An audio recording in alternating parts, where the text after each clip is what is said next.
Hello, everybody. My name is Lat Mackey, and this is Games Done Classic, where we look back at legendary GDQ moments with the legends that made them happen. Thank you so much for being here. We have a really great and fun show that we'll get to in just a moment. But before we do that, guess what, folks? SGDQ 2021 online is just around the corner, July 4th through July 11th.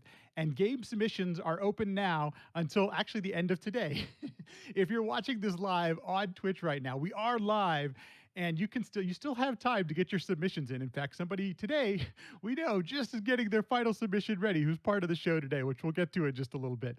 But if you're all interested in submitting or volunteering or any of the things that go along with making GDQ happen and be possible, go to gamesdonequick.com. Volunteer submissions are open, and they're open for a little while longer. All the info, all the dates are right there at gamesdonequick.com. If you're watching this on YouTube and would like to support the live content that we have on our Twitch channel, please consider checking out twitch.tv/GDQ. And if you have an Amazon Prime account, you can subscribe to any Twitch channel of your choice every month for free. Please consider using your Prime Gaming account to subscribe to the GDQ Twitch channel and support all of this great content you're watching right now. Your subs, your gift subs, Amazon Prime subs, all your bits cheered on the GDQ Twitch channel help support our weekly hotfix content, which you are watching and supporting right now. Thank you so much for making this show and all the shows you watch throughout the week happen with your support. Information on all of our hotfix shows is available at gamesdonequick.com/hotfix. From there, you can find out more information about submitting to your runs and any other information on our weekly shows. Tomorrow at 7 p.m. Eastern is the Community Spotlight for the Cartoon Show edition of the Community Spotlight. We're going to be showing off speedruns of Powerpuff Girls, Sailor Moon, and Mickey Mouse.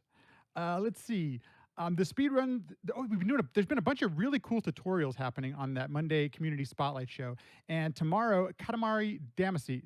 I always forget how to pronounce that properly. But if you'd like to learn how to run Katamari Damacy, either for the Speed Seasons Race 2 or in 2 weeks, or just want to learn it, tune in tomorrow, 7 p.m. Eastern. It all starts then. Okay, so folks, here it is. We are here to talk all about Awful Block today. And folks, we have quite a cast of characters that's going to be joining us throughout the show to make this happen. And the very first, we're going to be starting with a little bit of history of Awful Block. And we're going to start this off with where did this whole Awful Block thing start from? If this is your first time watching Games Done Classic, we actually look back at all of these moments that make us remember and make GDQ what it is today. And today is no different as we look back at the history of Awful Block. Joining today is the founder, Mike Uyama, who may be experiencing some technical difficulties. We'll try to get him in here as fast as we can. And PJ. So let's see. First, PJ, are you with us? Can you hear me? Okay, awesome. Let me see. Are we still working on Mike? We can vamp for a second if we are. I am here. So, it literally wouldn't be an Awful Block unless we had some sort of technical difficulties. It's happening right now. PJ, thanks so much for being here. I'll start with you before we jump in and get Mike working here. How you doing? I'm doing all right. How are you? So I'm doing great. Let's first start with, there's so much to get to, and we'll get a little bit of a history before this, but what was the game that you ran, and how did this whole idea of awful games come about, from your perspective? Yeah, so this is Lagoon. This is the game that, or rather one of the games I ran. I think this is the year I also ran Lawnmower Man. But yeah, Awful Games Done Quick started in HDQ 2012, and it was actually my fault. I think I'm gonna take credit for it. Yeah, do it. Because am I good now? We can hear you, Mike. You did That's it. awesome. Hooray! I can be heard. Perfect start to Awful Block here. So I had a small power outage right before everything started. And even though I have my modem hooked up to UPS, I hope you learned your lesson. I haven't, because we've had you in subsequent GDQs. Okay. Yeah. Before we get back to this, I gotta say, when PJ joined the Discord, we were like, everything's gonna fall apart, and just right on cue, this actually happened. Yeah, Oh like my gosh. legitimately right around 4 p.m., like AK when the show is supposed to start. It just yeah. How does You're that even welcome. happen? Okay. Well, okay. Well, thank you, Mike. Thank you so much for being here. For those of you that don't know, Mike is one of the people who started Games Done Quick, and so he has a unique perspective here on Awful Black and GDQ and things like that. PJ, why don't you continue with your story about how you perhaps coined Awful Black, if you will? Sure. Yeah, so at AGDQ 2011, there was only like 40 of us or 50 of us or something. I don't remember the attendance numbers, but it was really small. Um, and we were all super excited about the events. We stayed up an embarrassingly long time. Um, there were some heroes that tried to stay up the entire week and lost the second half of the week. Um, but it was pretty rough. We were all basically sleep deprived the entire week. And I remember talking with Flicky at the end of that event, saying, "Man, you know what we really need is like right in the middle of the week, maybe like the Wednesday overnight, we should just load it with some garbage that no one wants to watch, so that everybody has a chance to get some sleep. Otherwise, we're just gonna stay awake for the entire week every year." And so we approached Mike with that idea, and somehow he fell for it. And thus began Awful Games Done Quick. Mike, let me start with you, or let me move it over to you then. It seems nowadays, and I don't know if this has always been the case, but you have this affinity for games that others might consider not the best games that they've ever played. So, Fair, yeah. was that any sort of like, I guess tell us a little bit about the beginnings of how this came from your perspective. We've heard it from PJ's. Yeah, so I think it actually happened a little before the first AGDQ, which was 2011. And I remember there was one member of our community. He doesn't speeder anymore, but he is in chat right now. Josh the Funk Doc, who I remember him bugging me about like how we should have like a bad games block, or like people would really dig like an awful games block. And I was like, I don't know, like I don't know if that'll work. And then I remember, so in the older GDQs, we used to have this thing called bonus stream. And this was, after, the week or so, we would still stream some stuff, but, stuff that we like, that was more casual, or stuff that we didn't have, on the mainstream. And the first game we started off with was Lagoon. And somehow, so like this might not sound like a large number nowadays, but back in 2011 this is a very large number. So even after our like for bonus stream, like Lagoon had like about 500 viewers or so watching. Or like, why are 500 people watching this? Because like none of us thought it was a good game. I know PJ likes Lagoon now and he thinks it's a good game, but I still don't think it's a good game. I don't think it's a good game. I think it's a good speed game. Okay, that's fair.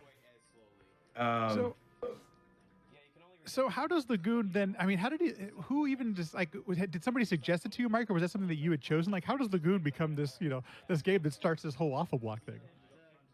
I think EJ was just talking about it one day, and then I decided to try it out, and I thought it was really funny. How bad it was. So what's funny about Lagoon is that a lot of people misinterpret it as a Zelda clone, but it's actually a Yeast clone. Mm-hmm. Especially if you play it on the original hardware that it was on, the X68000, which is a Japanese PC that's well known for being fairly powerful for the early 90s. And I think like even some Capcom games were programmed on Final Fight. So PJ, go ahead, Mike. Oh yeah. But then like when I was playing, I was like, this character's sword is so short, and like, some of the quests are like so like comically stupid in my opinion. Like the fact, like the first escort quest, like I know he's supposed to have like a sprained ankle or a broken leg or something, but he walks so slow. Excruciatingly slow. Yeah, exactly.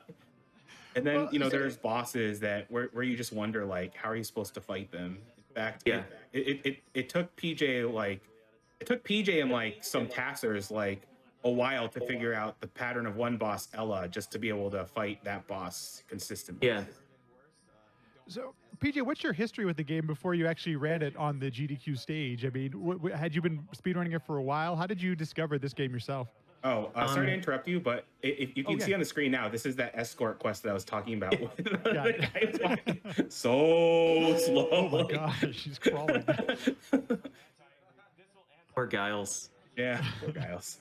Yeah, so prior to this, I'd been running it for a year and a half or 2 years. I think in 2010 I started running it.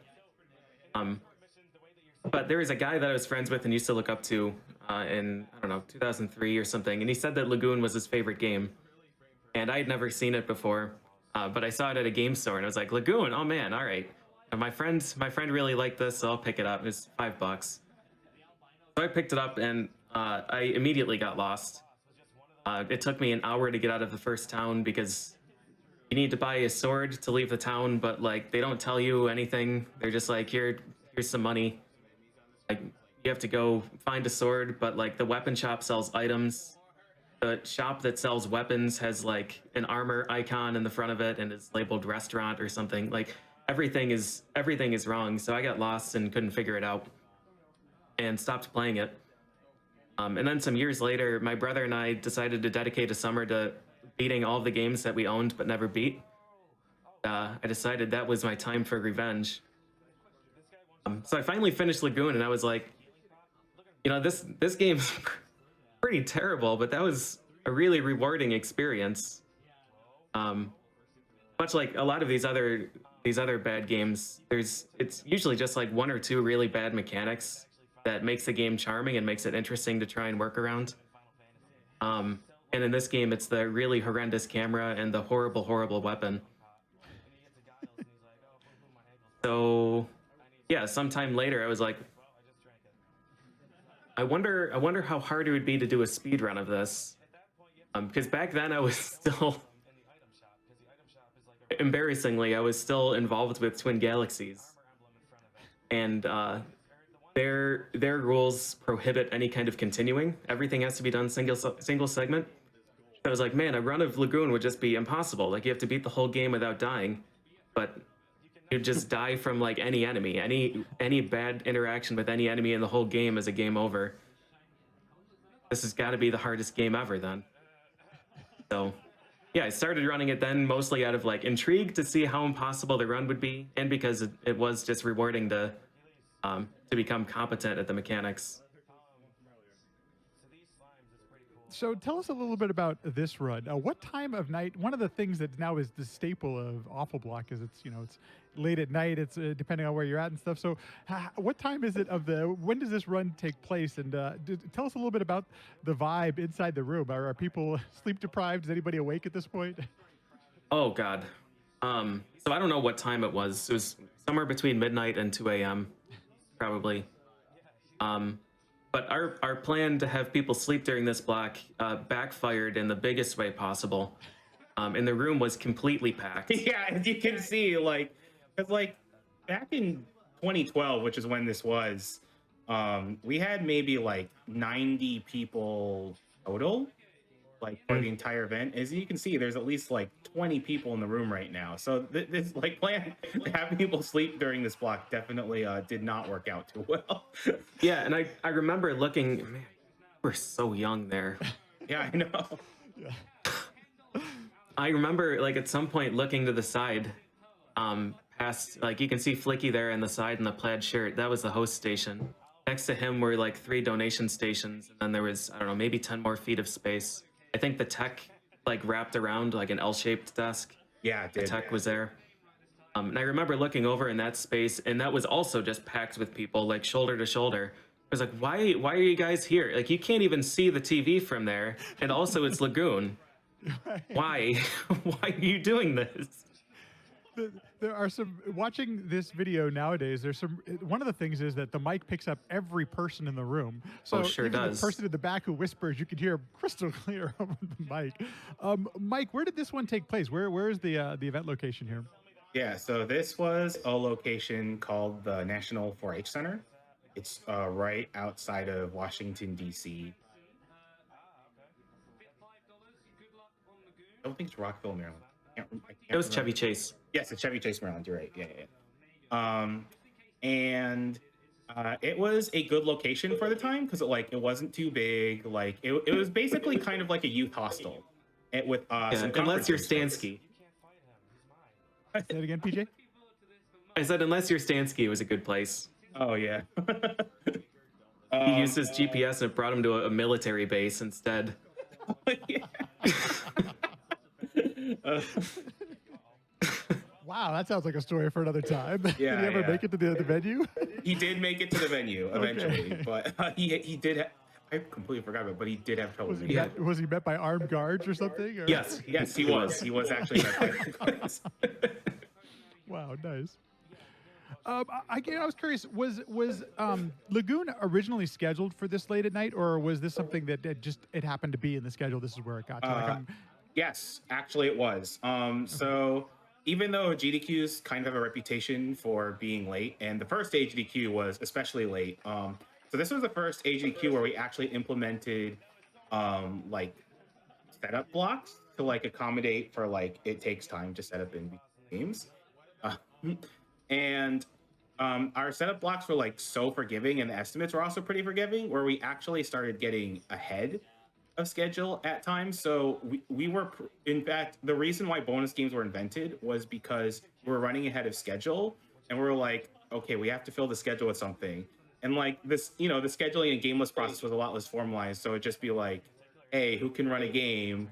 Okay, people can donate to have this game on the schedule because we're like running too far ahead of schedule. So yeah, in other words, yes, we were mostly on schedule. It was meant to be late at night.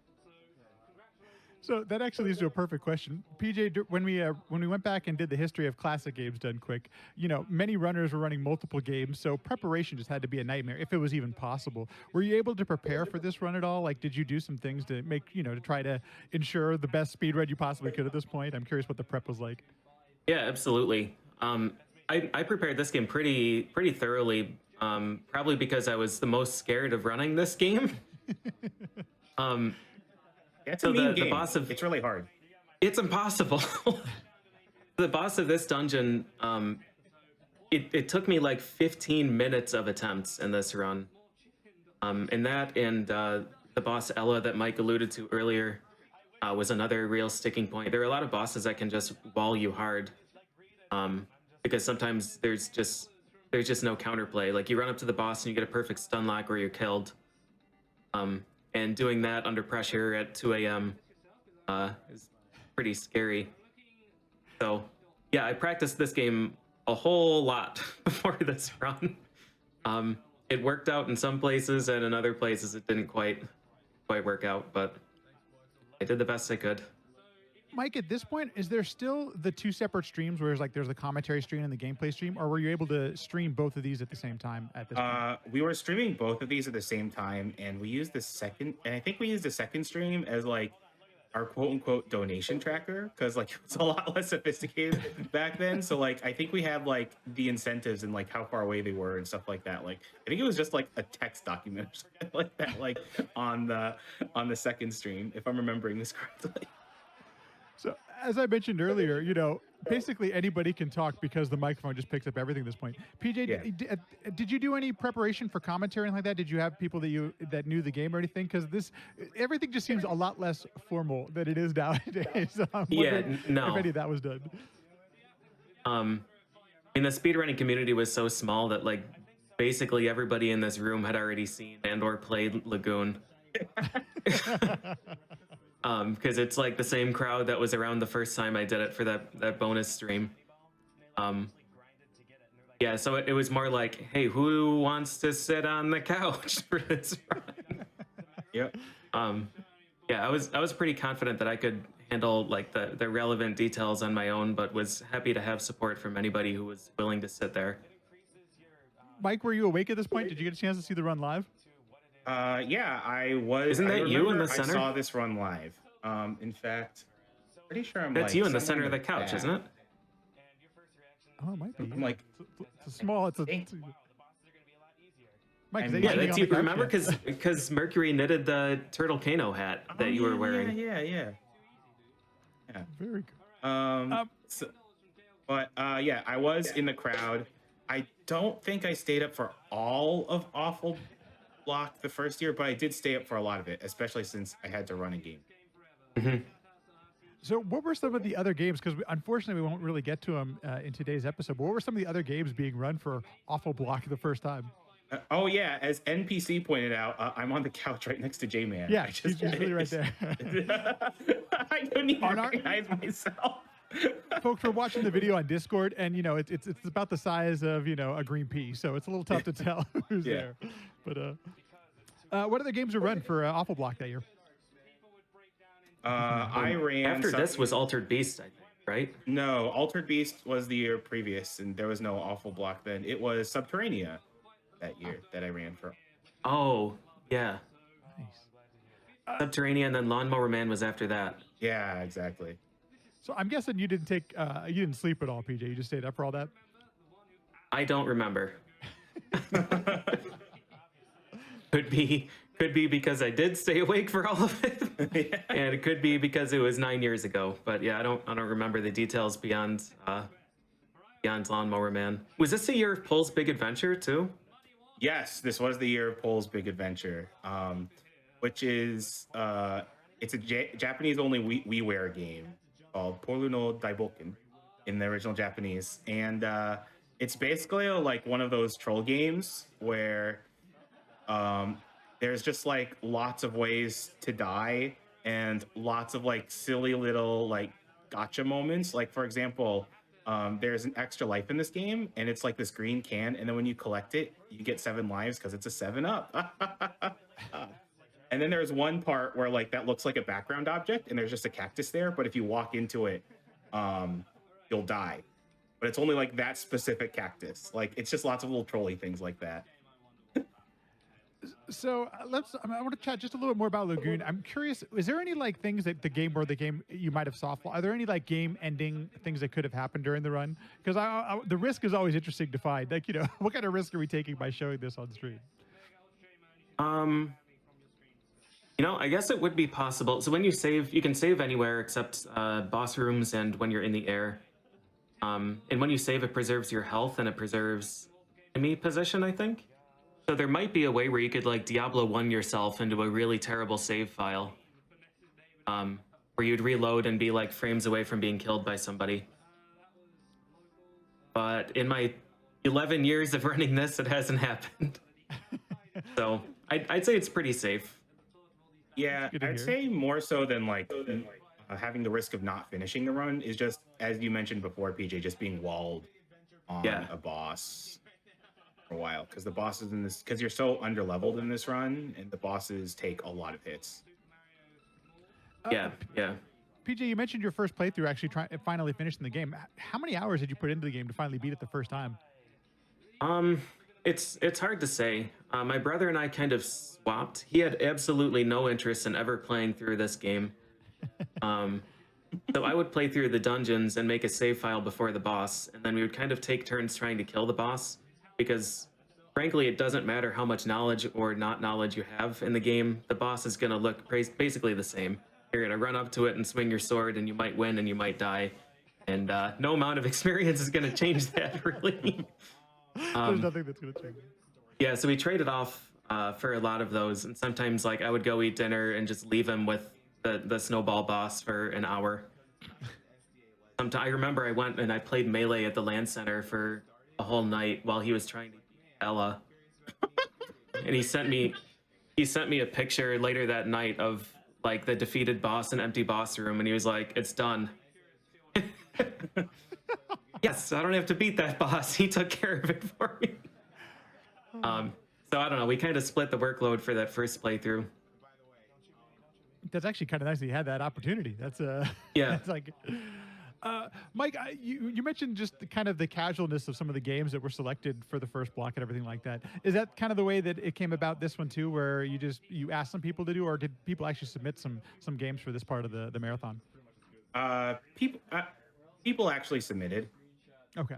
I don't remember the exact details, but this is back when we were still on the SDA forum, so really felt like doing a deep dive into that. But if I remember correctly, basically, I think I said something along the lines of, we're going to try a bad games block or awful games done quick. And so if you want to submit some runs for that, that would be great. And definitely we're able to fill up an entire block of bad games. So Mm. that was not an issue.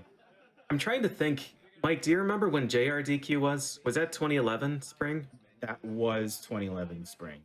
Okay, because in my head I had remembered, perhaps incorrectly, that was like the pilot episode of Awful Games Done Quick. There was one bonus stream day where we all just played like random garbage, and we wanted to see how Twitch would respond to it in like a low risk situation. I think that was actually back in the days of Ustream still. With JRG. Oh yeah, That was, yeah. The end of the Ustream days. Yeah.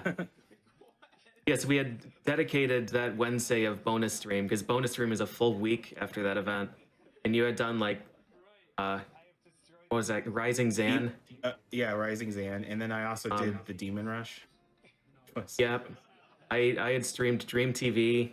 Oh yeah. Off of a rental laptop using a webcam that was taped to a stack of cardboard boxes in front of the TV. Like true Awful Games Done Quick quality. So I think after that, people knew what they needed to submit for this block. I need to pause for just a moment. What exactly? I don't JRGDQ. I'm not familiar with the acronym there. What Oh, did that that's stand for? Japan Relief Done Quick. Oh, cool. That was after the earthquake in 2011, the Fukushima reactor and everything. That was actually the first time we raised money for Doctors Without Borders.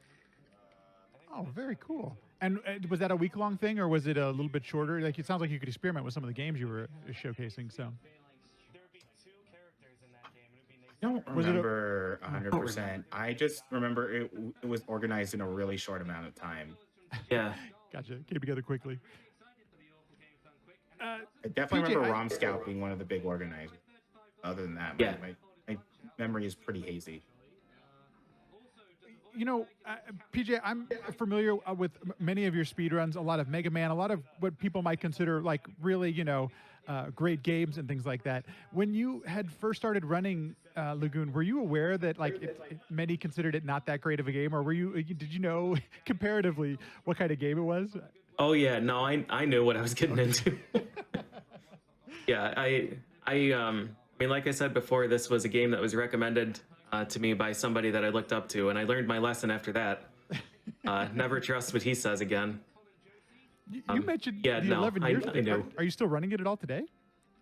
Lagoon? Yeah, actually, I found some improvements last year, maybe.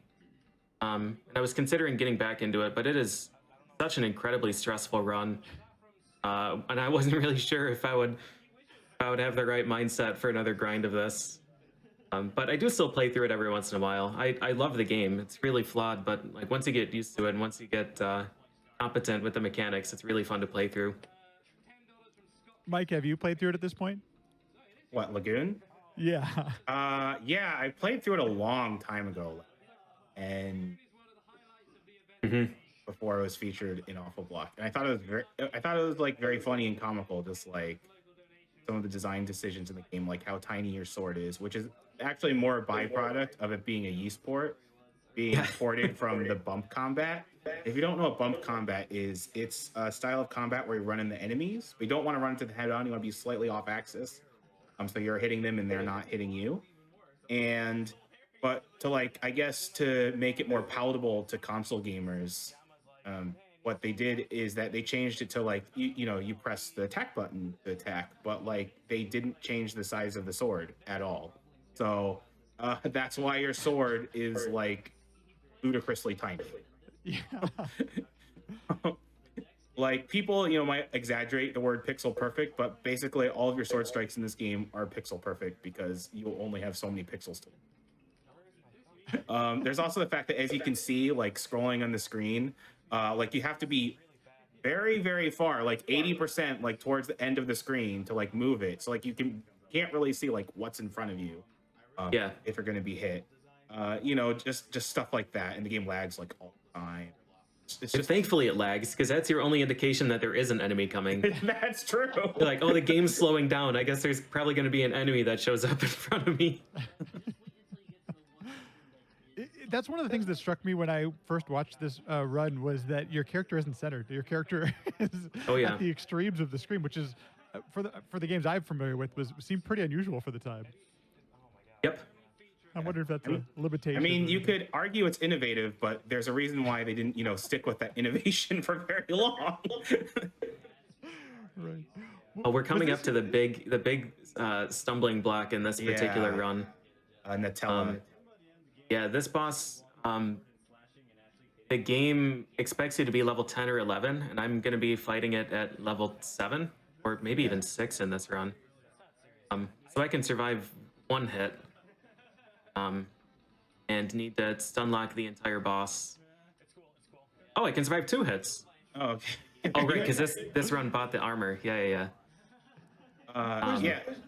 So the thing is that even if you're just playing casually and you are level 10 or 11, this is a very difficult boss. Because even if you're not speedrunning it, you kind of have to do what PJ is doing and just being, like, as I said before, pixel perfect up close to the boss just to even hit it. And then in the speedrun, you have even less leeway, and like any healing or magic that you have, you cannot use against. Like, you can't go into the menu during boss. And You the fact can that this is the you can first use healing items. You just don't Oh. get the So in this game, you heal by standing still, Oh, right. and you don't get that regeneration, and you can't use magic. But at this point, like, your only healing item is a healing potion, which heals for 10. My health there is like 80 or something. Like 10 doesn't help. It doesn't give you any extra hits or anything like that. You're still dying Right. with 2 hits. Right. Yeah. We later found a safe strat. Like, once this boss gets in desperation mode, it'll charge forward whenever you're in front of her. And we found a safe strat to kill her when she's in desperation mode, because previously it was like you have to stun lock her in her first phase and bypass desperation mode, or you lose. So this run was done with no safe strat. I just had to keep attempting until I got the full stun lock. And yeah, we were here for like 15 minutes. If you want to go ahead and click forward in that video. Move forward just a few minutes here. One of the things I noticed too is that you actually gave a pretty decent estimate with the 2 hours. Was part of that this first boss attack for estimating Yeah. a 2-hour run? Yeah, I think my PB at the time was, what would have 35 or something, maybe a low to mid 130. But that was like assuming that I didn't die to this boss and didn't die to Ella later. And the boss gauntlet too is, I think, 6 minutes long, something like that. It's 6 consecutive boss fights, and if you die to any of them, you have to redo it. So yeah, I'd assume that I would have some trouble with each of them, and make the estimate accordingly. One thing I'm never going to forget here is that the actual successful attempt against that boss was after Kirk Q made a donation, and he was actually one of the tassers that found the manipulation that Mike mentioned earlier against the later boss. So it was neat. He donated, and then I killed the boss while the comment was being read, I think. Perfect timing. It was actually, and you must have read my mind, because I was going to ask, what the community was like at the time. Like, was there a task? And apparently there was. And were there other people speedrunning the game at the time? Nope. No, there were no other speedrunners. The taster is actually an omnipotent entity, but back in those days, like, the community was so small, everybody kind of paid attention to what everybody else was doing. So like, if you were running a game and you felt that someone else could do a better job, it wasn't uncommon for people to like literally mail their copies of their game to other people and help them run it to get a better run. Or if someone was struggling with a manipulation or with a boss, other people would sometimes just like pick up the game and try and find a new strategy for the boss. So Kirk just happened to, I guess, have some free time and want to figure out how that boss worked. I don't think he had any experience with Lagoon prior to that. Wanted to help out. PJ, I'm so glad you brought that up because from all of you runners who were doing this at the time, quite often we hear about the VHS that gets recorded, and some people had to mail it to a different state. Frezzy Man had to mail it across the pond. Had to go Yeah. thousands of miles to get these things submitted and verified and things like that. What was your process at the time? I mean, if a run failed, would you just delete over your VHS tape, or what's it like to speedrun at this time? So thankfully, when I was doing these runs, I had moved on from my VCR, and I had moved to a DVD recorder. I've actually still got the stack of DVDs. I think they're in my filing cabinet over there. That's so cool. And my DVD recorder is also just a few feet away from me. But yeah, when the run would fail, you'd just wipe the DVD and start over again. Start over again. And were you, had you started streaming your attempts yet at this point? Like, what was your familiarity with doing this live and things like that? Yeah, well, I mean, so I had been streaming since 2009. I was pretty comfortable with like streaming and playing in front of other people at this point. It's pretty cool. You seem very comfortable watching this run. And folks, we're not going to be ending up watching the entire run. But if you haven't yet, yeah, you'll thank us to know. But it's honestly, it's a really fun run. There's a lot of, it's kind of fun to kind of be in that moment and relive that time and seeing everyone there. Mike, I'm curious what the, we know what the vibe was like inside the room. We can hear it, we can see it. On stream, were people excited about this? Were there people watching? Because obviously you continue to do it, so there's had to have been something to it on the stream as well. Oh yeah. So back in the day, the chat logs were actually like readable enough that I would actually review them and see what people liked and see what people didn't like, and people overall really liked the Awful Block. There was only one game they didn't like. And that was kind of due to an unfortunate death after a 5-minute grind. And then the runner had to repeat the 5-minute grind. Oh, and people were like, yeah. Oh, no. Oh, man, I forgot about that. Yeah. I mean, I don't want to throw anyone under the bus, so I'm not going to name the runner a game, but that was the only game that actively had a negative reaction where people were like, oh no, I don't want to watch this anymore. Well, and one of the things we always mention about GDQ is how it's this gaming for good. One of the primary reason we all get together is to raise money for these really good causes. And Awful Block nowadays is the staple where you've got all these great incentives where, we raise a ton of money during Awful Block. Did it have that same was there that magic happening this first time through? And I know I've watched the video, but I'm wondering what the donations, what was it like, people getting excited about this that first time? I mean, as you can see, there are a lot of people in the room. It was funny because I think right before this, we had this big Mega Man X race that was that was really neck and neck for the first half of the race, and there were a lot of people in the room, and then for this game, not many people left the room. In fact, it might have gotten even a little more crowded after that race. And yeah, there was still the gaming for good, but this was kind of more of a let's have some fun, playing some bad games. And I mean, I would be lying if I said, Awful Block had the most views or donations, but it definitely has a dedicated fan base and people who really enjoy watching the block. PJ, anything? I mean, are there any? I know we're not going to watch the whole run, but is there anything that behind the scenes or anything you could share that perhaps we haven't touched upon or that you remember about this first run? Because minus some issues here with some of the with the first boss fight and some other things, it's a really fun run to watch, and I'm curious if you felt that way after you had finished or remembering back on it nowadays. Really, all I remember about this run was getting stonewalled by that first boss. It's hard because now the second Lagoon run that I've done is even 5 years ago. Oh, wow. And so some of my memories blend together between the two of them. I know for one of them, the fight against Ella, the horrible, notorious boss, finished with 1 pixel of health. But I think that was my second run and not this one. So I just remember being being really nervous for the run because of that second boss. And then after I beat that boss, I was just like, okay, that's fine. The rest of this run is going to be okay now because I built enough safety into it. So I think the rest of it was just kind of unremarkable for me. It's always interesting from the runner's perspective. You know, you were there, you were doing it completely different. It wasn't the thousands of us at home watching it. Mike, one last question for you. This is the first presentation of Awful Block. Did you think it was something that had staying power? Is it something you wanted to keep doing right away? Is it something you knew that, hey, this could have legs?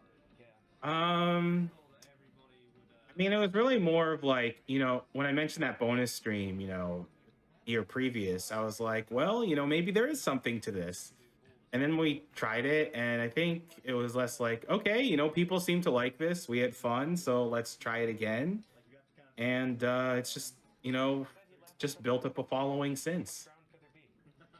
It really has, and rightfully so. And for everyone else out there, that's where we're going next. We're setting the stage. This is just a little bit of a history, a little bit of what it was like when Awful Block first started. When we get back, we're going to take a quick break, but when we come back after the break, Brosentia, Liz Star, PJ, and Mike, we're going to take a stroll down some of their favorite moments from our favorite moments from Awful Block. There's so many wonderful ones that there is no way we can cover them in one episode. So as you can imagine, this will be the first of, I'm sure, many other Awful Block revisits will do. But when we come back, don't go anywhere, folks. PJ, Mike, Liz Star, and Brosentia, we're going to relive some of our favorite moments from Awful Block. We're going to take a quick break, and we will see you back right after this.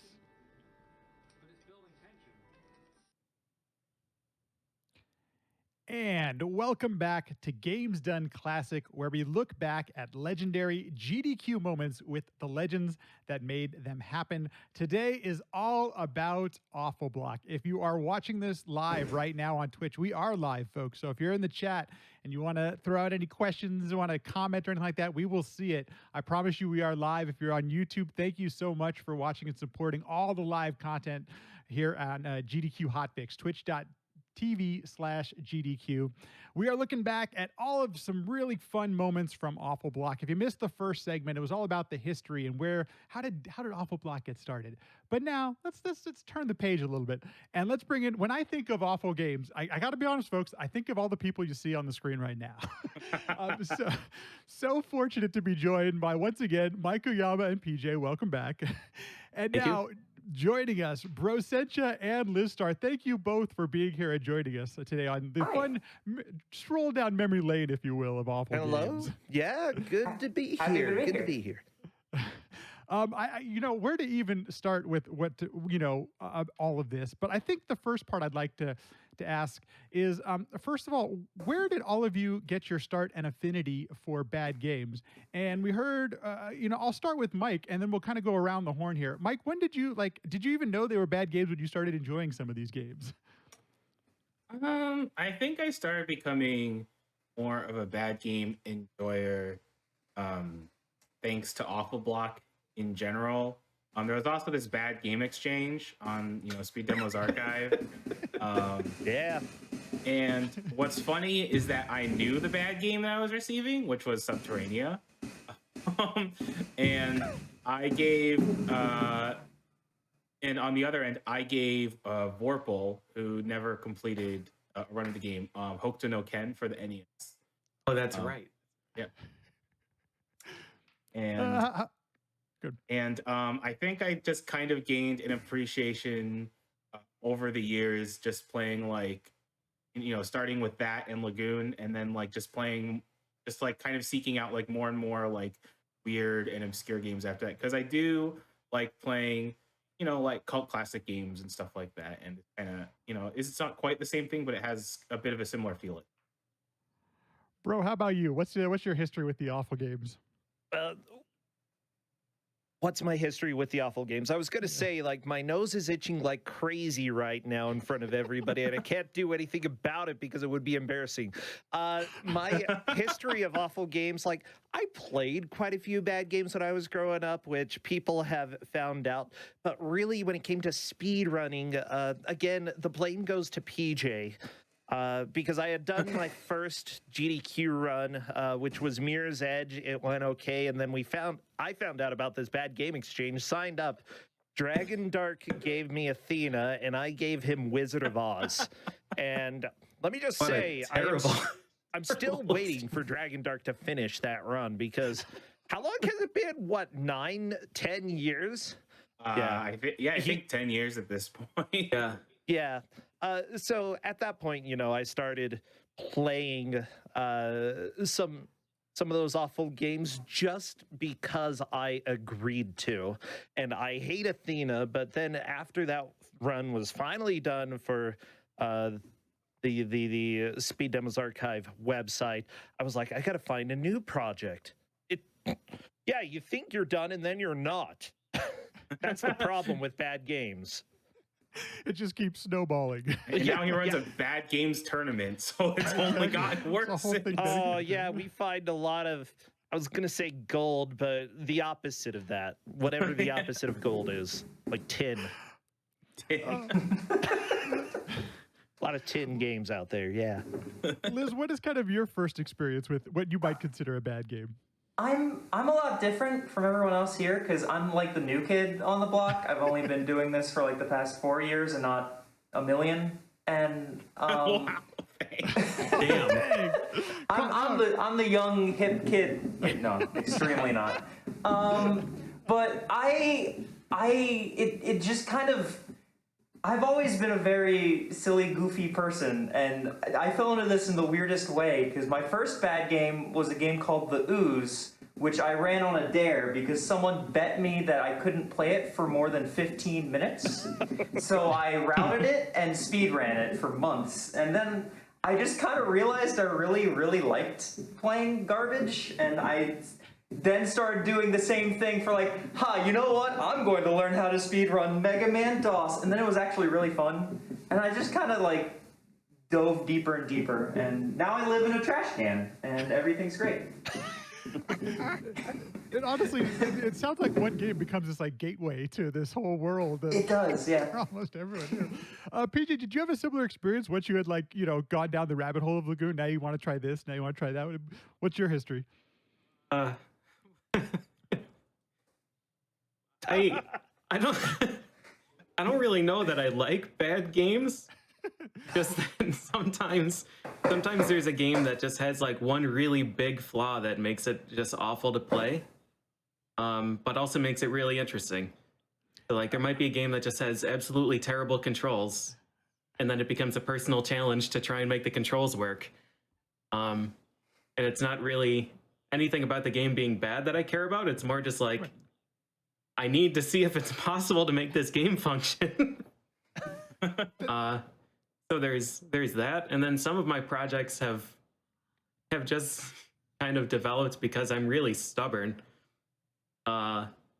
And sometimes I accept bets and dares from other people who I sometimes call friends because I don't know any better, and then I get trapped into running games. Happens to us So that's kind of how it works for me. Bro, I think that's really you might at this point have some of the most experience, you and Mike, with all of these different types of game. What hooks you in? What keeps you trying a game then again? If it is considered bad by other folks. Yeah. I was thinking the thing that makes an interesting bad video game is usually something that has some sort of redemption. The worst hit for video games, probably the ones that are going to be forgotten in history, are those that are much more mediocre. But take, for example, some of the games that I'm taking a look. Lawnmower Man, PJ, you ran that. I believe that's one of the first bad games that I saw on GDQ. And let me just say, just the first-person auto-scroller with the weird floaty hands, it should not exist, okay? Yeah. Absolutely should not exist, but it does that's exist, incredible. and it's fascinating. The thing is, it doesn't hold back, and oftentimes the devs explore something that no other dev did. If they would have been successful, it could have become a new genre or a new, trope that shows up in video games, but the games fail so bad that oftentimes those are just forgotten to history. Right. That's such a good point. There's this keeps coming up in the chat, and I want to ask about because this kind of goes along with that. How do you end up discovering some of these things? Because you're right, these things unfortunately do get lost. So how do we, how do we keep them alive? How do we discover some of these games that got written off, weren't popular, didn't sell a lot of copies, those kind of things? Well, I think that luckily I've got a good community of people around me who hunt for bad video games all the time with the tournament that I help with, Cusa Grande. But also, I think back to games that I played as a kid. Simply put, I'm not going to be running Lagoon. It just doesn't appeal to me, PJ. And I'm not sure it appeals to you either, but, it's not going to be one that I play. The thing is, like Atari, Nintendo, those are systems that I really enjoy going and finding things from my childhood. And every once in a while, I stumble across something that I'm like, nobody has heard of this. And I played it, and it's really bad. And I got to bring that back and subject somebody else to the pain that I experienced as a kid, So, yeah, I just have a whole bunch of these old games that oftentimes were released in magazines that people would just go home and type in the basic code and save it to a floppy disk. That's how a lot of these games that I really enjoy discovering existed. Things that were shared one person with another, and there's some really cool ideas even back for the Atari that have never shown up in recent games again. And it just rediscovering that and making other people play it is my thing. So this just got mentioned in chat too. I think it's an interesting point that many of us were born in the era of rental. You go to rent a video game, and that was your game for the weekend. That's a way that you could have to discover games as well. Well, one of those was Rocky and Bullwinkle NES for me. We took it back early to the. We rented it from Radio Shack, okay? First off, our Radio Shack rented games out to people. I took it back early and switched it for Final Fantasy VI, which our parents told us to stop renting so much. No, Rocky and Bullwinkle is broken. Mike or PJ, do you have similar experience? I mean, let me go to PJ actually, because you mentioned doing a game exchange on SDA. Was that a common way that you would discover games and things like that back before there was kind of the popularity of speedrunning that we have nowadays? No, I wouldn't say that was common. Okay. I started that mostly as like a community building thing. Oh, cool. You would just randomly pair up with someone. I think I tried to match them up by genres. So if there were two people that were really interested in platformers, you would pair up and then force each other to speedrun a platformer game of your choice. And one of the catches there was that you were forced to verify the run then on SDA. So if they were gonna have to speedrun it, you were gonna have to make sure that it actually gets accepted and didn't just get stuck in verification limbo on SDA. Yeah, so that was more a community building exercise than a game discovery exercise, I would say. Yeah, because at most, people would discover one game. Yeah, but then you heard about all the other games that other people had to play, Mike, That is true. Everybody had this weird birth experience into the bad game community. And PJ's our mother. What?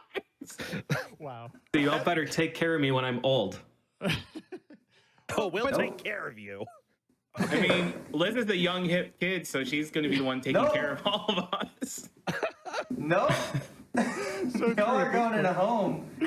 But, that actually brings up so nowadays, one of the more popular things or fun things to do is send your friend a troll level or send your thing. This was like the original way to troll your friends was to give them a speed run that might have been off the wall or bonkers, Yep. So what a fun way to this is kind of the beginning of that. I could see it happening here.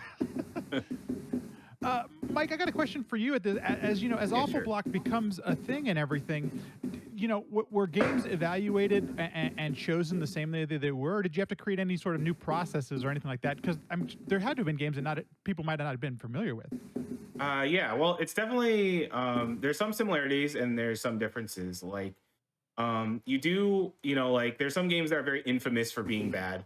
like Superman 64. But one of the reasons why we didn't have Superman 64 for so long is that there are all of these ring levels that you have to fly through, and they are just so boring and so bad. And there's like over an hour of them that, like, you know, if we showed them off, everyone would be like, ha ha, ha, Superman 64. And then, you know, about half an hour and people will be like, stop it with the rings. So, but when it turns out that there's actually like a difficulty that cuts out like all of the ring levels, then that made it like a much more enjoyable and watchable experience. So I would say the difference is that since, you know, some of these games, like, you know, even if they're really bad, they're not like infamous or well known. I would say more so than a lot of like the other, you know, categories or genres that we look through, that like we really have to look through like every single game for at least, you know, a minute or two just to like see what the game looks like and, you know, how it plays in a speed run, because you're just not going to be familiar with it like you are with like a Mario or a Zelda or a first person shooter. You know, it's just not, you know, you're just not going to have that same familiarity level with it. So so it's actually one of the longer, I guess, quote unquote categories to go through, because like you really just have to look through all the games. I will say this, that there's an event usually around like August or September of every year called the Big Bad Gameathon, which I have participated in. No shocker there. That is actually really helpful for me and the other people in the Awful Games committee, because it just helps us, like, you know, look through all, because a lot of the games for Big Bad Gameathon are also submitted to Awful Games. So it just helps us look, like, kind of have like a sneak peek of like, you know, like what we could have, and like, you know, what worked for Big Bad Gameathon, and what did it. That's definitely a very helpful marathon for helping us judge the awful game. So if I had to, you know, like say there's a big difference, I would say like there's really like an aesthetic that you want, you know, that you want the game to have, and it's not necessarily like the sharpest, cleanest graphics. It's more like, does this look funny, or does this look jank? Or, you know, it's just like, is this like eye-catching, but not necessarily because like, wow, it's, you know, it looks so amazing, or, you know, the graphics look so colorful. It's like, does it like catch your eye in any other way that like you wouldn't expect? Mohawk and headphone jack. That's actually a large reason why we have it at that specific time, Mike, you know, when we were discussing the dates to have Big Bad Gameathon, because we were like, if we do it right before GDQ submissions open, bam, you have a submission video, wink wink. Yeah, exactly. Yeah, and I guess it worked. Hey, well, somewhat. Perfect. It somewhat worked. Yeah. Perfect timing. One of the things that all of you share here on this panel is you've all been on the couch, you've all hosted, I mean, you've all ran, you've done all these things that are different aspects and different avenues of this. And it's kind of fun because most of the games I've noticed nowadays at Awful Block, they become these presentations. You want to have a good time, you want to put on a show. It's late at night, so you're already got that thing going for you, back when we were in person. So I am curious if there's any difference in preparation when you're doing this. And bro, I'll start with you. We'll kind of go around the horn here. Is there any preparation differences when you're running a game or when you're commentating a game? Take a little behind the scenes there and give us some insight. Oh, geez. When running a game, I'm really trying to think. It very much depends on the game. One of the runs that I did, Town with No Name, for example, that is a game that honestly has like no difficulty. So I was thinking, honestly, when I was getting ready for it, I was like, you know, when do I need to pause so that people can hear the important lines? I needed to help people understand. And the thing is, like, nobody agreed to commentate with me.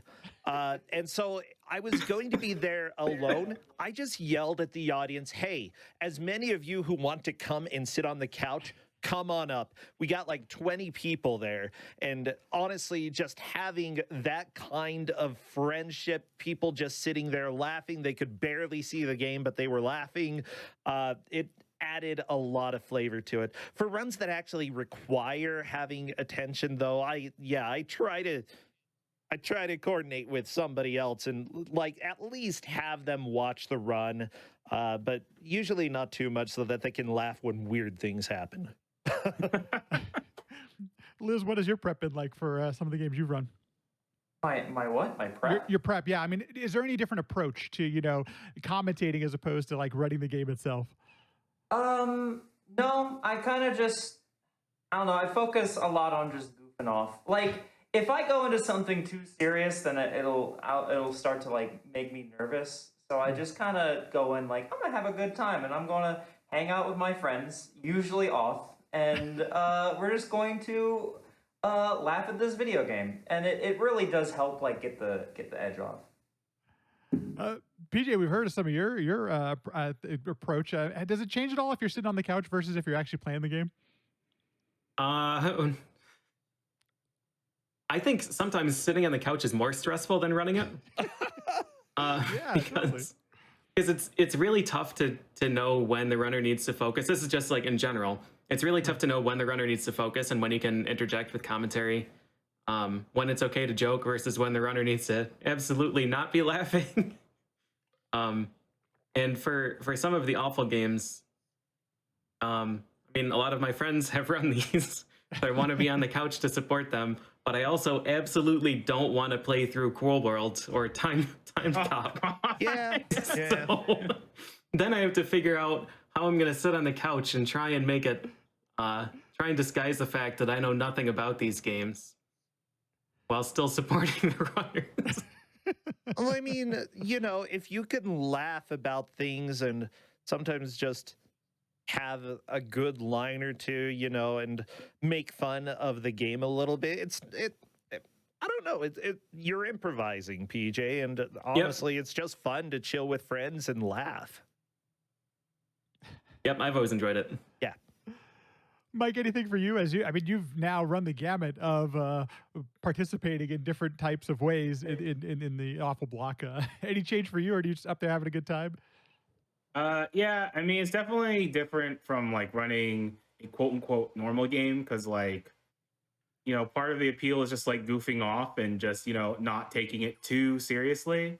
And so like, even if, like you have a run fail, you kind of have, kind of the backup defense of like, oh, well, it's a bad game. So that's why I died. Whatever,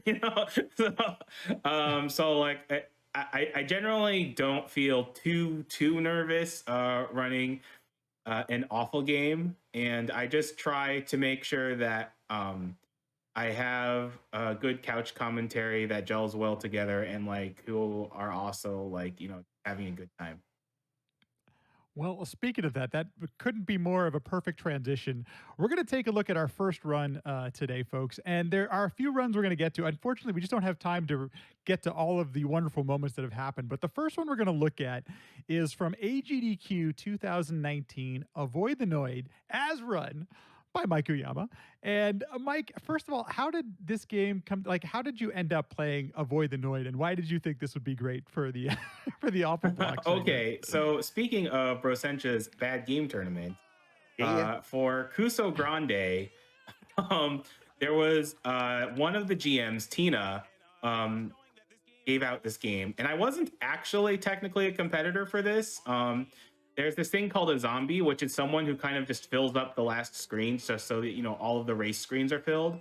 So like I had no stakes in this. And I was one of the people playing this game. And this game just made me, it didn't really make me like, angry, full of rage, but it definitely like trolled me relentlessly and made me and just like had me yelling at the game because it was just so ridiculous, like how obtuse the game is. The control scheme is one of those very innovative control schemes that is like has never been repeated again because it's really bad, and that's why no one has repeated it. So like you might see me jumping when it doesn't look like there's a point to it. There's hidden pits.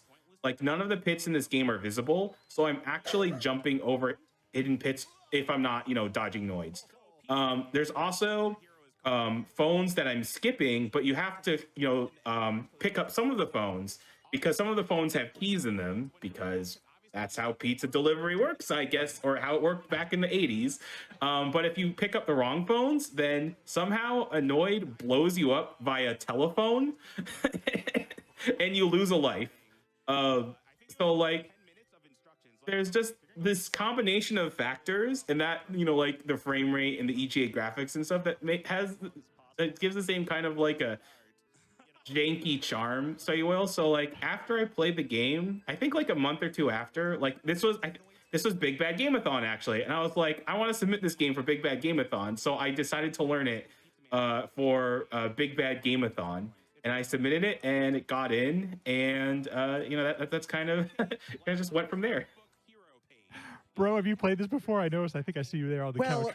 Okay, so I was sitting on the couch and Mike was like, "No, at the end we're gonna make you play a little bit so that you can feel what it's like." And I hadn't before. The best explanation that I have for this game is that it controls a little bit like King's Quest, like the original, because you push left, you start walking, and then you have to like press left again to stop walking. No, you press left again to like walk further left. Like it's like an inertia system. It's like I don't know. It made no sense. It doesn't make sense. Okay, so let me explain how the movement works.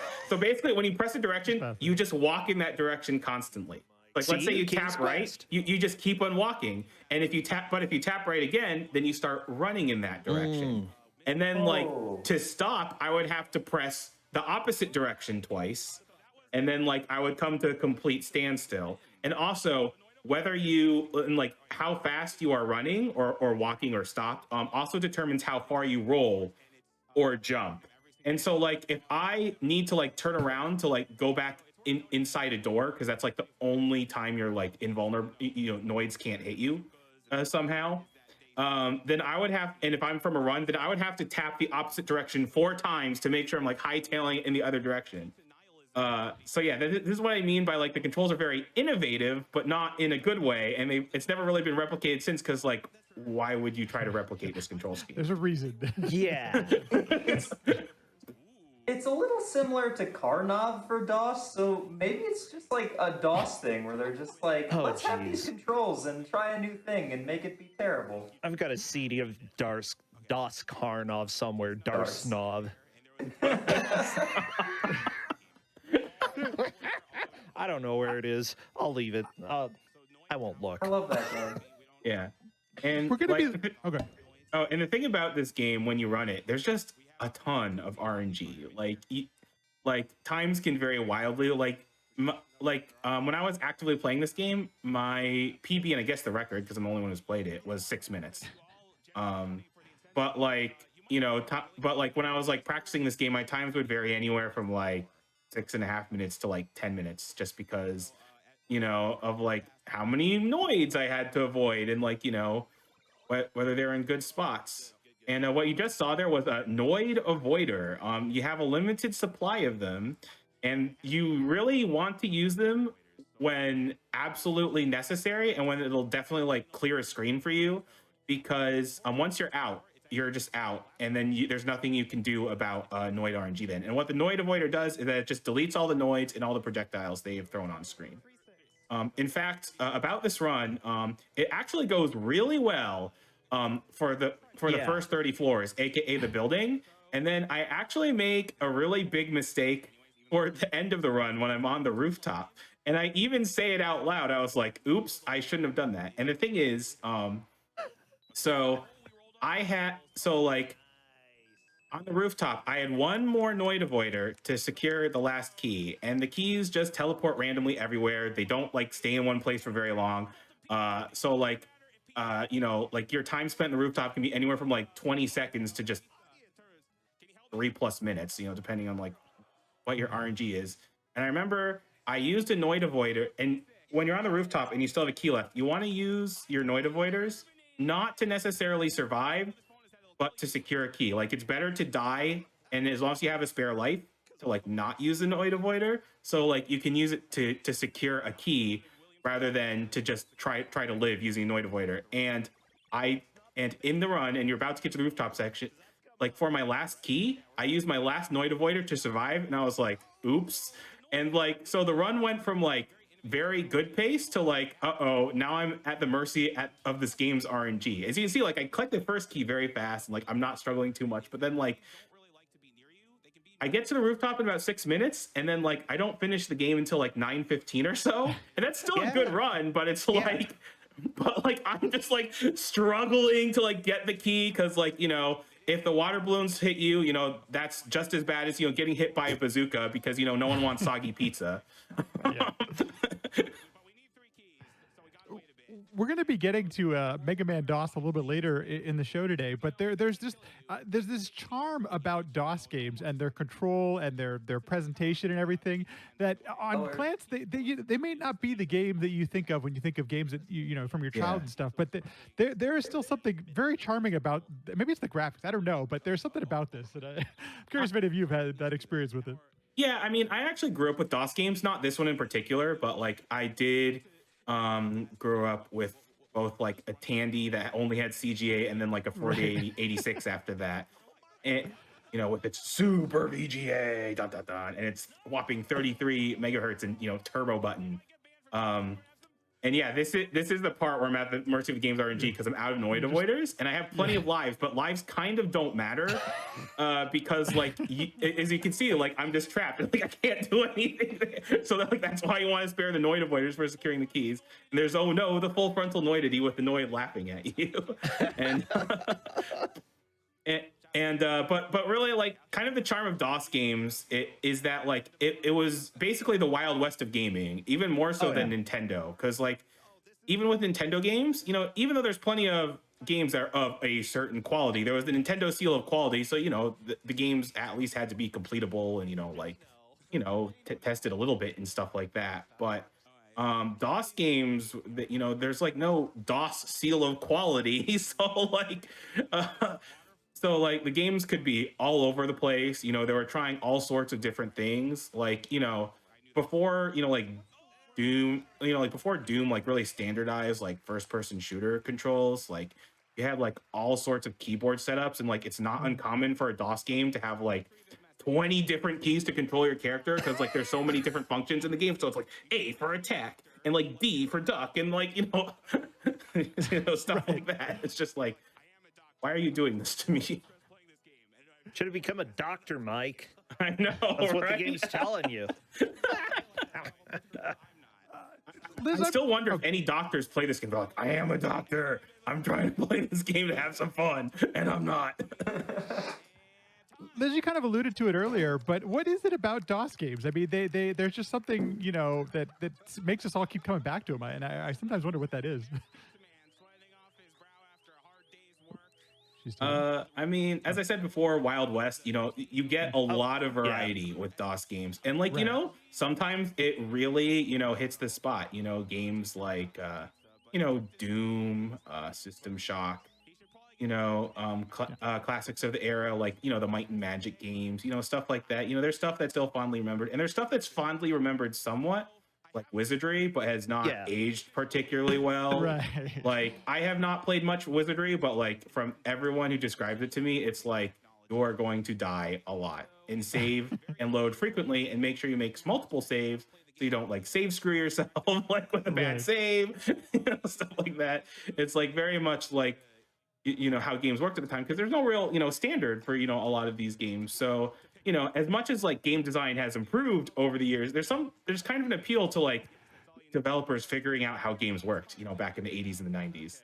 Yeah, if you don't mind, I think Please. along with that, with a lot of the games that we've been going and looking at, most of the games that you have on NES, you're going to find that they're from Japan, they're from the US, and maybe a handful of them are from Europe, which, they have their own degrees of quality. Here with DOS, though, we saw a whole spectrum from DOS Ninja Gaiden to some Korean video games, Mino's Adventure, for example. We had some... We had an Israeli-based,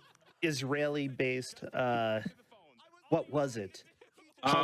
Beasts of Horror. It was like a one-on-one fighter. Yeah. Well, there was also a puzzle game that was kind of cool. We've had Oh, the multiple skateboard. yogurt video games, Oh, yeah. which I mean, you've got so many things all over the place, and some of them actually do aim to a little bit of an older audience as well, whereas Nintendo usually had a specific audience. I don't know. Yeah, it's just the Wild West, and we get to explore cultures that honestly we never really explore in video games. All right, sorry to interrupt you, bro, but this is Sure. you like struggling with the game's Yeah. controls and showing off the donation set to see what happens when you pick up a wrong phone, and that's what happens when you pick up a wrong phone, and that's why you have to memorize every single phone in the game, because if you don't, then you just die picking up the wrong phone. So the game's just like very unforgiving and very trolling. It's kind of how they added replay value back in the day by just making it overly difficult and obtuse. Like that. And if you were looking closely at Bro playing the game, like he was, struggling a bit more with the controls, because like the controls definitely have a learning curve. Like I remember someone like actually like tried playing the game afterward, and he said, or no, they said, you made the game look a lot more playable than it really is.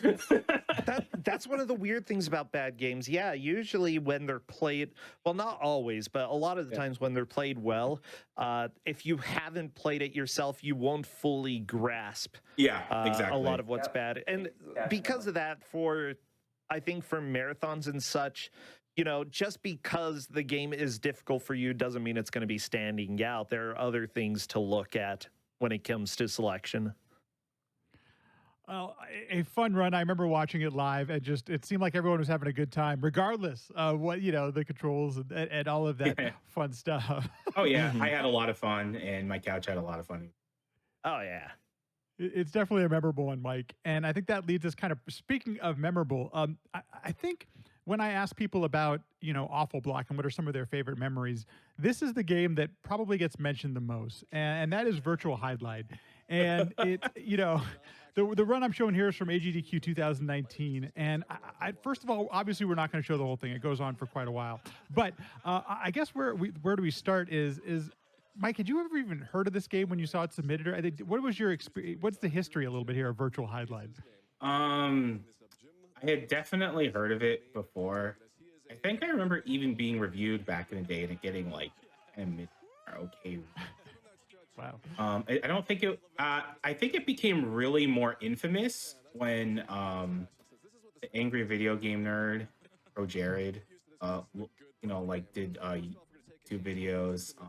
I think AVGN did this game after the GDQ run, actually. I think. Yeah, Oh yeah, so, you might be right. Yeah. You made it popular, Mike. Yeah, that is Well, I true. mean, It's one of the more watched awful games runs actually. Like it definitely has hundreds of thousands of views on the GDQ channel. It is a very watched.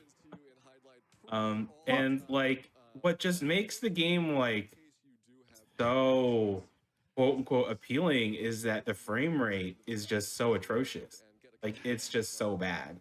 there's already a smattering of There's frames per a second in the combination chat. of factors. It's been widely theorized, and I think this is true because when you look at the games, they have kind of a similar aesthetic. Is that this game actually uses a golfing game engine? I think it's like I love that about it. Waikiki Golf or something like that. I think it's like some Hawaiian golf course game for the Saturn. It's also released. It's released by the same company, T&E Soft. So you will be able to look it up. And and it also runs at a similarly poor frame rate. It also helps that like the main character is like digitized, whereas like there's a lot of polygons and stuff. So it kind of like it just looks out of place. So it's like this mix of like when like for context, like people thought the next big thing in games was going to be full motion video. So, like digitizing sprites like Mortal Kombat, Realistic. Myst, with its like videos and stuff. Yeah, it's realistic. So like, let's have this quote unquote realistic sprite, and then like let's have it with 3D polygons, which was also considered the next big thing. So like they mashed them together, and it just creates this like really jarring like kind of repulsive look, honestly. But when I said like awful games have to be eye-catching. This is kind of what I mean. Like, it's not eye-catching because it looks so good. It's eye-catching because it just looks so out of place and like bad. Yeah, the strange thing about this, I know that you were talking about Superman 64 and how the ring section feels really, really repetitive. You know, this game isn't exactly short, but at the same time, every area that you go to, there's something new happening in the speedrun, and that's what keeps it from going stale over this time. It's exciting, it's fun. You don't know what's going to happen next as a new viewer. I was sitting way far back in the audience here watching this, and I'd never actually watched the run myself before, but it just kept evolving as it went on. Yeah, it's like, yeah, that's the funny thing is it's just like this game somehow one-ups itself in its badness. Like, now you have this, I think it's like the fairy, yeah, you get this fairy armor in this game, which is like a slightly shinier version of like this metal armor that you have, which already looks like it's made of like cheap tin or aluminum. It's so good. And then like you get to, and then like when you have to make a turn that's like 90 degrees or more, you want to go in the map screen because the game actually runs at like 30 or 60 FPS in the map screen. So like it's quicker to like actually stop your character, turn in the map screen, and then start running there, just because it takes so long to turn otherwise.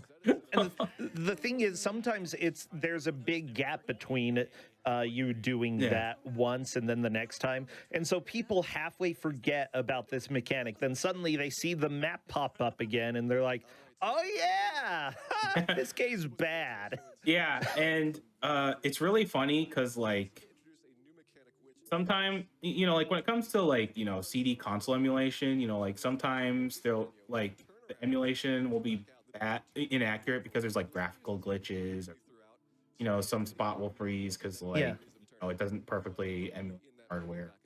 But in this game, I saw someone play it on emulator, and it like ran too well. Like it ran looked too well. It was playable. It was like, yeah, it looked too playable. Like it actually kind of runs at like 20 or 30 frames per second on emulators. Like that's not the virtual highlight I know. Yeah, it was actually pretty fun, and like you could tell what you were doing, and you could somewhat respond to things. It was still bad, but like yeah, it's so much worse on hardware. This is the only way to experience what it was really like.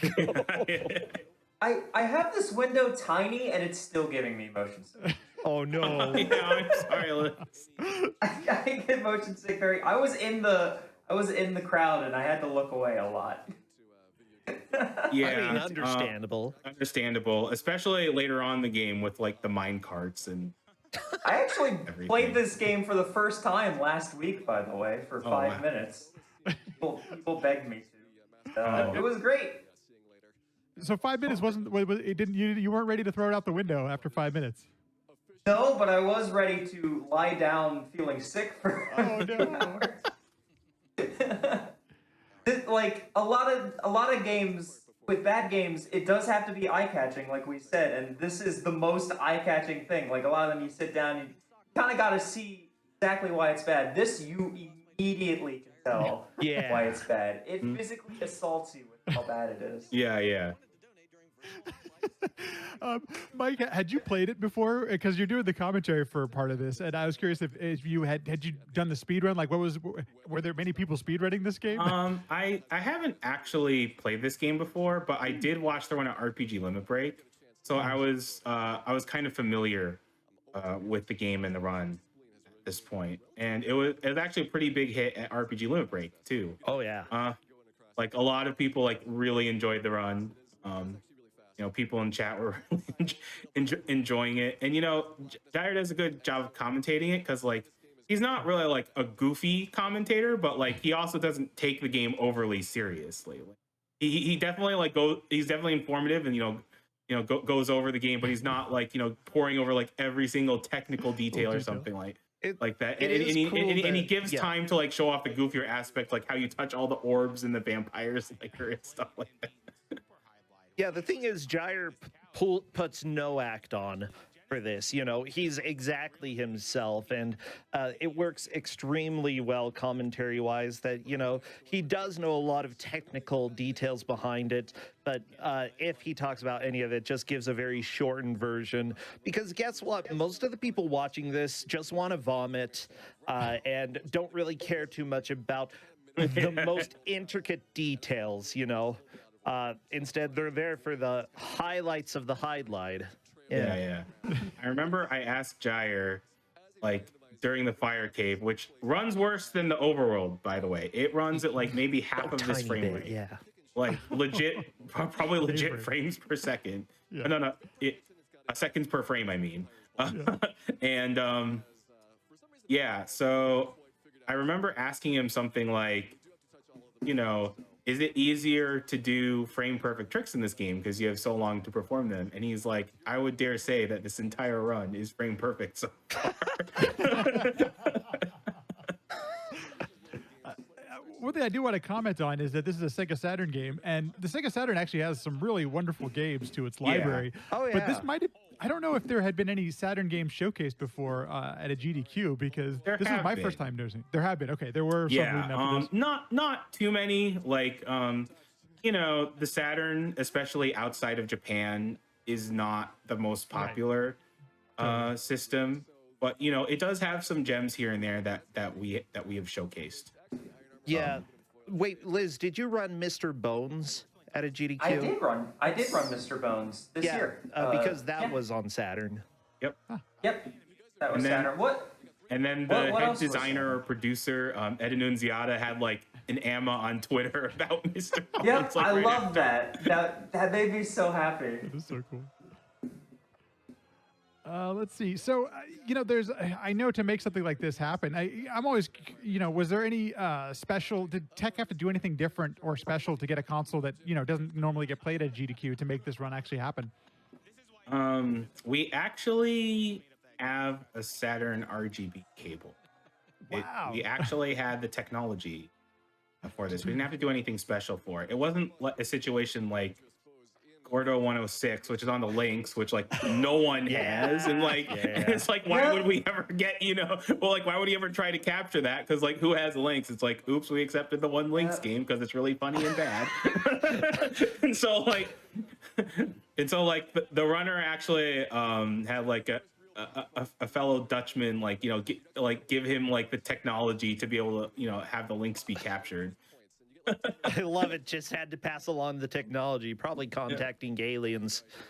That's a common thing too, because like I have a Wonder Swan game that I wanted to run, but like there's absolutely no way to capture the Wonder Swan. There's a lot of really great gems that are hidden away behind ways that we can't capture them. So Yeah, Game Very Boy Color was a unfortunate. little bit of a struggle, but luckily after buying way too many things, you know, for one speed run live, I was able to get it working. But yeah, there's so many that if I submit things every now and then that I'm like, if it gets submitted, I'm gonna be spending a whole bunch of money trying to figure out how to get this streaming. You know, I've mentioned quite often how traditionally the awful block happens late at night and things like that. I live in California, so it's usually prime time for me when I get to watch the stream and see this. Unfortunately, I'm usually only able to go to SGDQ. Bro, you mentioned you were in the crowd with Liz and things like that. We had so much fun watching this live on stream. Were you out there in the crowd having the same type of experience? Because I had never even heard of this game until I saw it at a GDQ. So I'm curious if the vibe in the crowd was similar. Sort of. I believe I was on a beanbag and Liz was right next to me in the back. If you don't remember that, Liz, I don't know why I do. But, like, simply put, there was some sort of joy to sit in the back and just listen to all of the laughter and not feel like I had to put on a presentation or be in front of a right. camera. Because I don't know, there's a huge difference between doing commentary and just being there to savor it and enjoy it. And seriously, this was such a comfy run for me to just eat up. You know, I didn't know the run. I Right. didn't feel like I had to worry about things going on, and it still kept. I don't know. I just loved it. Yeah. Mike, I Bad have a- Games Block is also. Oh, I'm no, sorry. no, go for it. This was great. Go for it. Bad Games Block is also just like it's a lot of people's favorite parts of the night. It's a very like exciting, fun time. And so like at the start of that time, it was like crowds were just packed, and everyone really tries to stay up, which is incredibly antithetical to why it originally existed, which is funny to me. I mean, I kind of started falling asleep during this. I'm not gonna lie, but it's Yeah, because I was I so was- comfy. Yeah. I think I went to bed immediately after Mohawk and headphone jack because not only did I feel sick, but also I was very tired. It was really late. Yeah, Mohawk and Headphone Jack is like one of the few 2D games that like legitimately needs sickness warning. Brandish could contest it too. Jim Power. Brandish! Oh no. Imagine like the opposite of turning this game. It's just instant, and there's like no transition for it, and it's 2D, Oh, so no. like it just completely flips the perspective instantly when you turn. Yeah. And One frame it is turn. just incredibly jarring, and yeah, that's, Oh, Your What character is is this always called? facing up, but the Brandish. whole dungeon rotates around you. yeah. What's it for? The Super Nintendo. Oh, of course. PJ, have you speedrun it or played it through it? Yeah, I speedrun it. Oh, I submitted nice. it to a GDQ some number of years ago, but that's another game that's borderline unwatchable if you've never played it, and completely impossible. So it's not a great submission choice. But there's going to be people like Brossentia and Listar out there who are just going to have this affinity for it. So it seems like I mean, Listar does have motion sickness issues, so I think that'd be the worst game for her to run. I mean, Hoshiwo Mirohito, nobody was able to understand what was going on there when Wolf ran that, I think, at GDQX, and it was still an amazing experience because, you know, you can see how broken it is. Yeah, you don't know why he's moonwalking through walls or exactly how it's done, but that's okay. It's okay because you still... part of it is that, you know, we're also putting on some sort of comedic show. I'd say that we're more the jesters of speedrunning than anything else. Not clowns, because clowns are gross and dumb. But yeah, they're definitely jester side of things, that we're here to laugh and just usually have a good time. And if it means slowing down occasionally to explain or show something specific off, that's part of the show. you know, it's all part of the show. Yeah. So I do want to say something about just the Hydlide series in general. Please. It's actually pretty, I don't know about nowadays, but back in the day it was pretty well regarded in Japan. In fact, it was like one of the first action RPGs on Japanese PCs. I think it came out, the original Hydlide came out in 1984 in Japanese. Oh, wow. Now, the original Hydlide didn't come out until 1989 or 1990 Yeah. in the US. So it was horrifically dated by the time it came out, especially with like 2 Zelda games and everything. So like, Yeah. Hydlide has a reputation for being like total trash in the US, but in Japan, like it's known for being like a fairly big deal, and like, you know, one of like the big, you know, RPGs that like genre that really like definer. you know, started off the genre, you know, like Ultima and Wizardry and yeah, and like Hydlide 3, you know, aka Super Hydlide, like when it was released in Japanese PCs, you know, back in 1987, it was like they're like very big, you know, like there was this world that you could explore and everything. Like it's very ambitious for its time. So like it sold really well on Japanese PCs, but like, you know, when it came out on the Genesis, ugliest looking Genesis game, use it for a NES game. Well, it was made, you know, many years before, so that's understandable. Even Virtual Hydlide is trying a lot of new things that I don't think were really explored in 3D, Yeah. you know, at this specific time. 95. Sorry, I gotta do a little searching it is the here. last Hydlide game. For good You know- reason. I mean, look at this fairy armor. It's shoulder pads. I Just mean, bam. you know, Atlas stuck with the Shin Megami Tensei instead of the Hydlide games. Yes, they actually published this, at least in the US. So I think they probably made the right choice, sticking with, you know, Shin Megami Tensei and Persona. Just throwing that out there.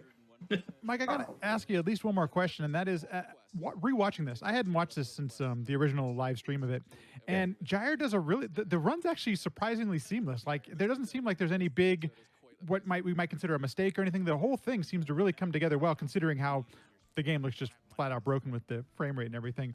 Was there anything that happened that wasn't supposed to, or maybe some things that didn't go exactly as planned that you can remember? So what's funny about this game is that like it even advertised in the back of the box like there's a billion like different worlds and stuff like that, which just means there's like a lot of different random seeds you can have. And Jair picks a seed that's like the fastest seed, so that's what makes this run more consistent. And also, you say that right as he's going into that frame rate horror cave, fire cave that I was mentioning. And like, as you can see, like no matter how good you are at this game, you just are gonna struggle to like maneuver through the cave because it just look, if you can. I mean, I understand if you can't because it's really hard to honestly. But it's like it's pretty hard to like properly make the turns and everything without bonking into walls. So good. There's not even. I mean, it's tough to even acknowledge a clear path to go somewhere. What we're seeing on screen right now. Is he doing the same thing by going into the map again to save the time, or is he actually trying to orientate himself? Both. I mean, both. I mean, like you because you know the frame rate's naturally pretty bad, but like in this cave, it's like even more important that you go into the map to turn. It's such a mess. Oh, I love this part. Oh. I do have to say, oh yeah, this is so good. I'll keep going. No. I was just going to comment one more time, that the whole atmosphere of Awful Block being there live, for those of you that have never had a chance to attend a live event, AGDQ 2020 was the first time I got to go to an AGDQ. So my first time seeing an Awful Block live. And it's almost exactly as Bro and Liz are describing, where it's at this point of the night, it's really a fun hang. It's everyone having a good time, and you can even hear the crowd sometimes over. They haven't mic'd actually for the more current events and everything. Last time we were live, and so getting a chance to like experience that and seeing it all works really well for a game such as this. Where what is going on right now? I'd also say that the timing that I still believe that this would be a good block to have during the day sometime, just to scare all the people who are usually asleep. Prime time. We need to have one prime time Awful Block. Just one, see how it is. And then you can have the hoops for Superman 64 for like $100,000 donation bid for that. You see, Mike? And you'll meet it. But there is a comfy nature. I'm just not able to stay awake that long anymore. I get exhausted. And by the end of Awful Block, which is usually when my run is, I'm delusional. I can't really focus on the game that I'm playing, and I have no idea how I actually play it. So I guess there's a little less guilt for me, because I'm like, well, if everything goes terrible, I'm blaming it on Mike giving me the worst slot possible. Thank you, Mike. Mike.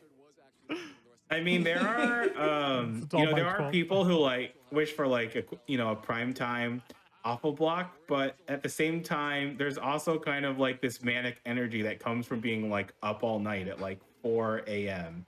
And I remember that because HQ 2020 we were running late, 3 hours late at that point, and my super Hydlide run was originally supposed to be 1 a.m. and I'm like, this is good, and it's then it was past 4 a.m. and I was like,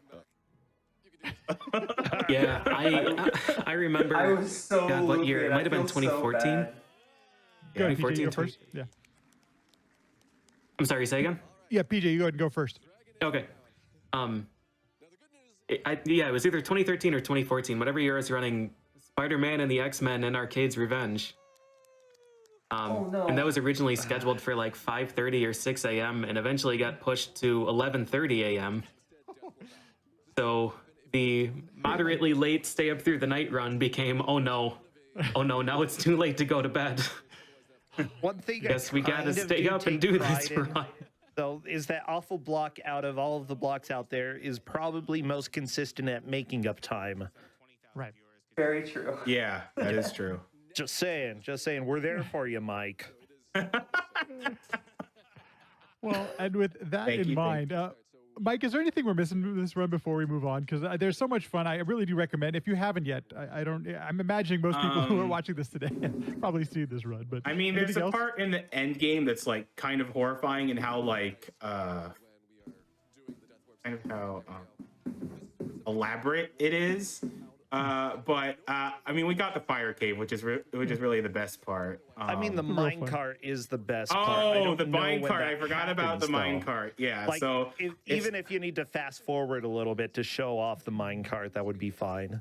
I'm fast forwarding a little bit. I can't remember where exactly that is in the run. I I watched don't this remember yesterday. where it is either, Let's see, unfortunately. Oh, here we go. Oh, there Oh, it is. there it Yes. is. Perfect timing. Oh God! Here you Oh go. yeah, sorry. Liz, You should look away, Liz. This is Look not. away, Liz. Still looks better than the FF6 minecart. Shade. A little bit, yeah. My goodness. Yeah, it's magical, folks. It's just absolutely it. I think I laughed this entire time. It was amazing. Mike, at this point, do you have control of the character during the minecart, or is this something where you're on the ride? I think you're remember. just on the right. Yeah. In fact, I remember Gyre struggling to get inside the minecart sometimes, even though it looked like it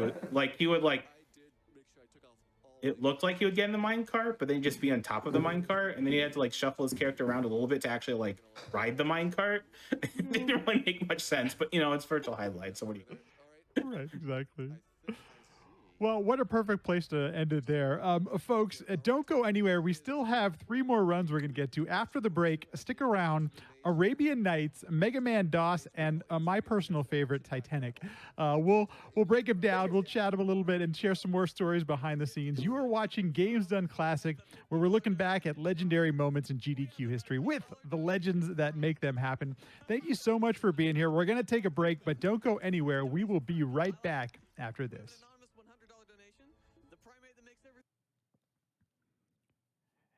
And welcome back to Games Done Classic, where we are looking back at legendary GDQ moments with the legends that made them happen. And folks, how about this for our virtual couch? Mike Uyama, PJ, Brosentia, and Lizstar all in the same place to chat some of the things we all love about Awful Block. Part of usually AGDQ when we're there in person, but now it's been moved still online as the last one had.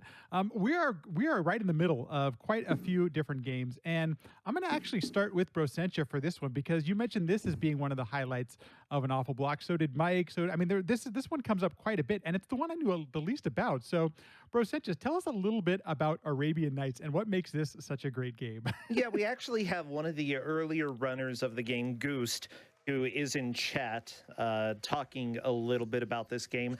And I believe he submitted it to Big Bad Game-a-thon. We had it there, and it was one of the big hits. I honestly didn't see a whole lot of it, but what I saw, I was like, this is so good, and we absolutely, you know, I would absolutely be thrilled to see it at GDQ. Well, as it turns out, you know, different runner Cody submitted it to GDQ, and I was like, oh my gosh, I don't care who runs it. We need to have this, and I would love to be on the couch because I love this game. The great thing about this game is that even though, you know, it is a fairly they have the route very much figured out. There's so many unpredictable things that happen with this game. You never really know what's going to happen, especially glitch-wise. And trust me, they got plenty of new glitches in this run. Well, that's the first thing that struck me about this game was on the surface, at times I'm like, this kind of looks like a speed run I might see, you know, that a traditional approach to speedrunning. But then things start to happen that make absolutely no sense to me. We're looking right now. We're trying to. I'm not exactly sure. It looks like a clip we're trying to clip through a wall. Essentially, clipping through the wall by using the ledge based off of the terrain that's raised just a little bit. When you're standing on that specifically, you're able to push yourself a little bit forward into the wall and then fall forever, and I believe keep collecting various items. Yeah, this this run is so good. Can I say how refreshing this frame rate is? Yeah, right. I mean, yeah, I can watch it. Because It's when the great. video loaded, I was like, this game looks fantastic. This, I don't see what the issue is. Oh yeah, this is the section where you just keep hearing it over and over, and it gets faster and faster and faster. And you know, the fact that this is actually the fastest way to play the game, having something this ridiculous, that is rare. A lot of games have really weird glitches, but having the weird ones be useful, very rare. More bread. So, are these things that we're looking at, bro? Are these consistent? Like, are you able to replicate these over and over again for, like, you know, so a speedrun could actually have some consistency to it? Yeah. Yeah. Okay. I believe this is one of those games that you can save in most anywhere. And because of that, you know, if for some reason you aimed incorrectly in order to get into a location, you'd be able to load it up and wouldn't lose too much time because, you know, we're only 3 minutes into the run. And that happened, what, 30 seconds ago? PJ, I got to tell you, when I pressed play, I thought that I might have actually like had the speed incorrect on the playback because the game was moving so quickly. Yeah, whoops, this isn't Arabian Nights, this is Prince of Persia. This is the wrong run. Exactly. Okay, bro, why don't you set the stage a little bit too? What time? Because once again, I don't remember seeing this run. Is this late at night, or is everyone delusional at this point? Oh, absolutely. Let me see exactly what time it was. If I'm not mistaken, it was after Enviro Bear, which happened around midnight. So this was probably about 1 or 2 in the morning. So that means that I'm not completely out of it quite yet. But, you know, I'm still awake enough to pay attention to what's going on there and get some solid laughs. We aren't quite in the comfy spot of the awful block, is what I'd say. Absolutely. Mike, had you seen this game before, or is this was your first experience with it as well? I had seen it in Big Bad Gameathon. Like Rosencha, I didn't see the entire thing, but what I saw was pretty funny, and like everyone in chat loved it. So It just slows you down. should try this too. So this is, you know, Rosencha, if I may, you've had some really memorable moments on the couch, and this has to be one of them. Is this so? If you could tell us, I mean, did you have to prep for, you know, commentating this type of game? No. Because okay, How can you prepare for commentating this game? I mean, here's one thing that I really like. I love to experience a game like I'm seeing it for the first time, you know, and well, it's sort of like what happens with Kusagrande. We have races with games that I generally haven't seen. You know, I knew some of the details of this game, but I had never really seen the full playthrough. So here I am just aware of some of the strange things that could happen, but absolutely, you know, blown away by how far everything goes. As the lady stands up and starts talking to him, yeah, it's just I don't know. Maybe I don't have the attention to like learn a 50-minute run anymore these days, you know. well, that's the one thing that struck me right away, and I think I see it happening in the chat too, where it's like I'm gonna mispronounce the name. Is it Cody? Very well prepared. Like, it's obvious he's been running this game for a while, you know.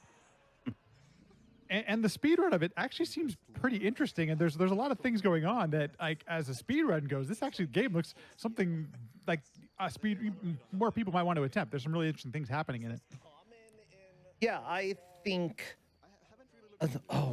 Okay. Enviro Bear was apparently after this. That makes sense.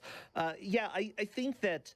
The runner here has put so much work into this, even though some of the things in this game surprise him as he plays. He still invested a lot of time to figuring out how to do this run, collaborating with other runners of the game who put in a lot of research for how to get through certain areas and I guess make most of your body disappear except for your pants. But yeah, Seems about right. so I feel like there is a place when it comes to Awful Block to have people who really know what they're talking about, as well as people who are just there to sort of react to what's happening. I mean, Mike, you did that with, what game was it? That you brought Grand Pooh Bear on to react to one of your games, right? Oh yeah, I had him react to both Subterranean and Ernest Evans. Yeah, Ernest Evans, I think, is the one that stood out to me. That officially better than Mario 3. No, that's Subterranean that's better than Mario 3. And we had very objective reasons for doing so. yeah. I'm sorry, the platformer wasn't better than Mario 3, but well, we said that Ernest Evans is equal to Mario 3. We had to give Mario 3 a chance. It's a good whip. Yeah, he's got a good whip.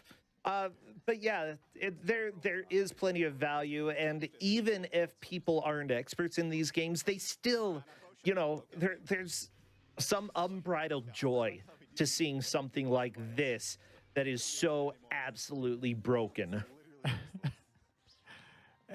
And yet seeing it played at such a high level, I think it goes along with it as well. Seeing somebody, who knows the game and doing their thing as well. I think it's a really good mix.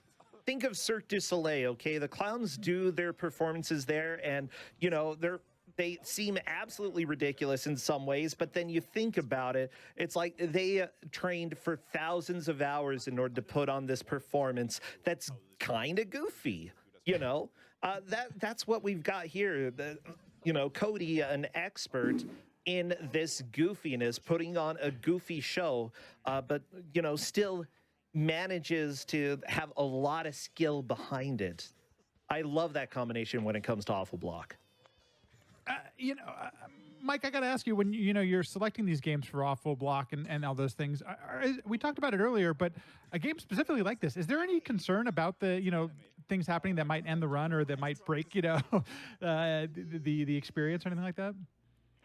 I knew from the Big Bad Game-a-thon run that you could pretty much save anywhere. So like the saving and loading was pretty generous. And like some of the that was stuff, a big thing with these games in this time period. PC games. Definitely like mid '90s, early 2000s PC game. So I wasn't overly concerned about it. To be honest, I wasn't too familiar with like any like marathon ending tricks or crashes that could happen. And spoiler alert, there is a crash in this run. No, there isn't a crash actually. It's something different. It's like the resolution or the frame rate gets really messed up, and then he has to restart the game, and then the game is at the wrong resolution, but then like when he goes in the game, it's at the correct resolution, so then we had to like recrop it, and it like, for any other game that would be kind of embarrassing, but for this game it just kind of enhanced the experience. And then and then there's also a part where he almost gets soft locked because like he just can't complete a story quest, and it's one of those never happened before moments. So even as much experience and safeties as you have, there's just some things that you can't account for. I can sometimes get lost watching the game because it's just so much fun to watch. When something like that happens, and I can't remember exactly. I should have bookmarked it where that specifically happens. But bro, how do you deal with that as you're trying to provide commentary for that? Because I'm imagining you hadn't seen that yet before. So, well,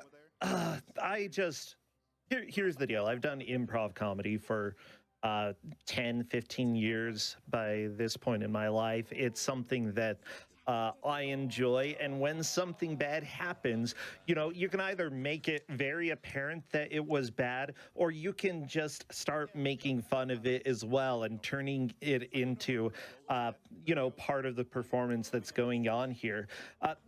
Keeping a positive attitude, keeping the fun attitude, and not just being like, okay, we're offline until this is back up, is something important. I saw somebody, by the way, mention Darkened Sky. I've got a box copy, Liz. I've got a box copy of Darkened Sky for... I'm jealous. Yeah, 2 CD-ROMs. Which version? It's a very beat-up copy, but yeah. Sorry, that was a complete distraction there. Oh, our dancing section, yeah. I was thinking. So I do actually. Apparently, I did write it down in my notes where things start to go a little haywire. If you don't mind, because we're not going to go through the whole run, but I would like. I think it's kind of interesting to see what eventually came of this. But I don't want to miss the dancings. Okay, if we. Yeah, the dancing and cutscenes in this game are pretty great. It has that very, like PS1, late 90s, early 2000 energy for the voice acting. And then just the animations that go alongside it are also just like really goofy. Here we go. Oh, I'm just short of it. Here we go. Okay, so at some point the game breaks. Yes. But as you mentioned, there is a pretty generous save system. But here's what you come back to. Is that what you were seeing too, bro, or were you seeing just a normal screen? Oh, well, I was sitting, I could see the monitor that showed GDQ's layout, and I could see Cody's monitor as well. And I know that it popped up and was small for Cody for some reason, or the resolution was definitely different on his computer than it had been before. And because of that, he's like, yeah, he tried to change it and it just wouldn't change. And so there wasn't really anything he could do except the one thing that would have fixed it, which was load the game. That literally would have fixed it right away, but he didn't know that. So there was essentially some discussion going between Cody and Tech that essentially, hey, we're probably going to have to pause the time and go back to fix this because seeing a quarter of the game isn't worth it. And then Cody mentions right before loading the game, after they fixed the resolution, oh, what's going to happen if I load it? Then bam, it was fixed, but already recropped. These things are fascinating. Mike, can you take us a little bit behind the scenes? Because as I've done the volunteer, thing, and there's a lot of smart people doing a lot of things to make these things work. Does the tech crew have experience with these kind of things? How are they problem solving and trying to make this work? I mean, I wasn't in the tech area at this point. I was just watching. Sure. I'm pretty sure they were just trying to crop this as fast as possible. Like, trying to get I don't think it was like anything fancy here. It was just like you just try to recrop the game as fast as possible. Try to have visible. Oh yeah, and they're clapping for the tech there, because it's all these changes. But yeah, and then you're gonna see what happens like really soon after this. I'm watching. I love this. Honestly, when it comes to the Kusoge, the bad video games out there, having it be a little bit less strict and a little bit, more relaxed, it's a joy. Even if things go wrong, we just kind of have a lot of fun with it. Oh, here comes the load. Come on. Wait for it. As it's waiting to load. Yeah, and then it just like squishes. Like we recropped it for the title screen, and then like now it's just all like no. messed up. I rarely call them out by as name, the but... runners just said in our chat, Arabian Nights is a flawless PC game that never has any issues with resolution. So obviously this is never. Yeah, that was hilarious. The Cody, this run was an absolute joy to watch and experience with you. I'm really glad that you did run this and that they were able to crop it relatively quickly. Perfect, just the way the game was intended. Oh yeah, right there. Oh yeah. That's actually a good. I wonder. I don't run any PC games. Actually, maybe this is directed at Liz. Then, does it matter? Running speed running windowed versus full screen, things like that. Does that impact how speed runs are done on PC? It depends on the game. Every game is different in its own little way. And a lot of these old games, you have to do very specific weird things. So, like, some games do run differently in windowed versus... Yeah, so, like... just from experience, like, I would say the most problematic era of games is actually games from this era. Because with like, really early DOS games and stuff, there's DOSBox and bunch of it. Right. Also got the passport, which I don't actually need for anything. And, pretty much every port, modern port also uses DOSBox, so it's like pretty easy. Maybe you have to mess with some settings in DOSBox, but it's very standardized and not too difficult to deal with. But with like that Windows 95, Windows 98, and even the early XP era, especially if it doesn't have a re-release or something, like it can be really hard to make it work on modern PCs. And sometimes like there's just things about the way the game is programmed that like doesn't make it play nice with the modern The floating face. sorry, I'm just laughing. And so like, and it's not anyone's fault, for running the game, but it's just like that era of game. I guess I would say from 1995-ish to I would say like 2003, 2004 can sometimes be really hard to get working because it was kind of before it was like when they were starting to standardize games to Windows standard, but like it's not up to the modern standard, change and stuff like that. And pretty much any game past like 2005 is gonna have it's gonna have widescreen resolution options.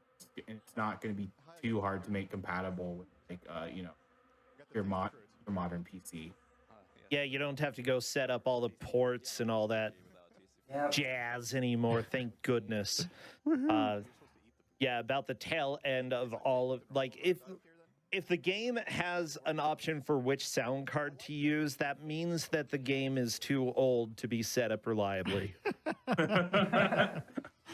I do have to share this. Our producer Relkun, who said he was producer, he avoided cropping the game live like that when possible. But there's really no point in hiding it for Awful Block. So yeah, pretty much. Yeah. It's nice to have the runner in the chat as well, and we're getting some really great. I love how he just doesn't react at all. She kisses him, he grabs the flowers, and then poof. And the Cotty even says in chat, he had to install like 4 things on the PC just to get this to run, and each one required admin privileges, which he didn't have. So that probably required a lot of wrangling of us tech and to like. Oh my gosh. It's really quite wonderful, folks. And, we are going to move on, but I really encourage you, if you haven't, watch this run because it basically is more of this for the next half an hour or so. You haven't even seen the ending, everybody. Well, I mean, some of you have, but if you haven't seen the ending of this game, you have to. Because it'll blow your mind.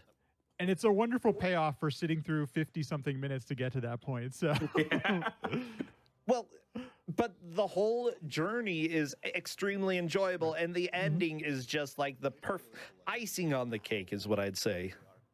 It really is. So if that's not enough to make you go take a look at it, please do. It's on Games Done Quick's YouTube channel. The VOD is there in all of its glory, to say the least.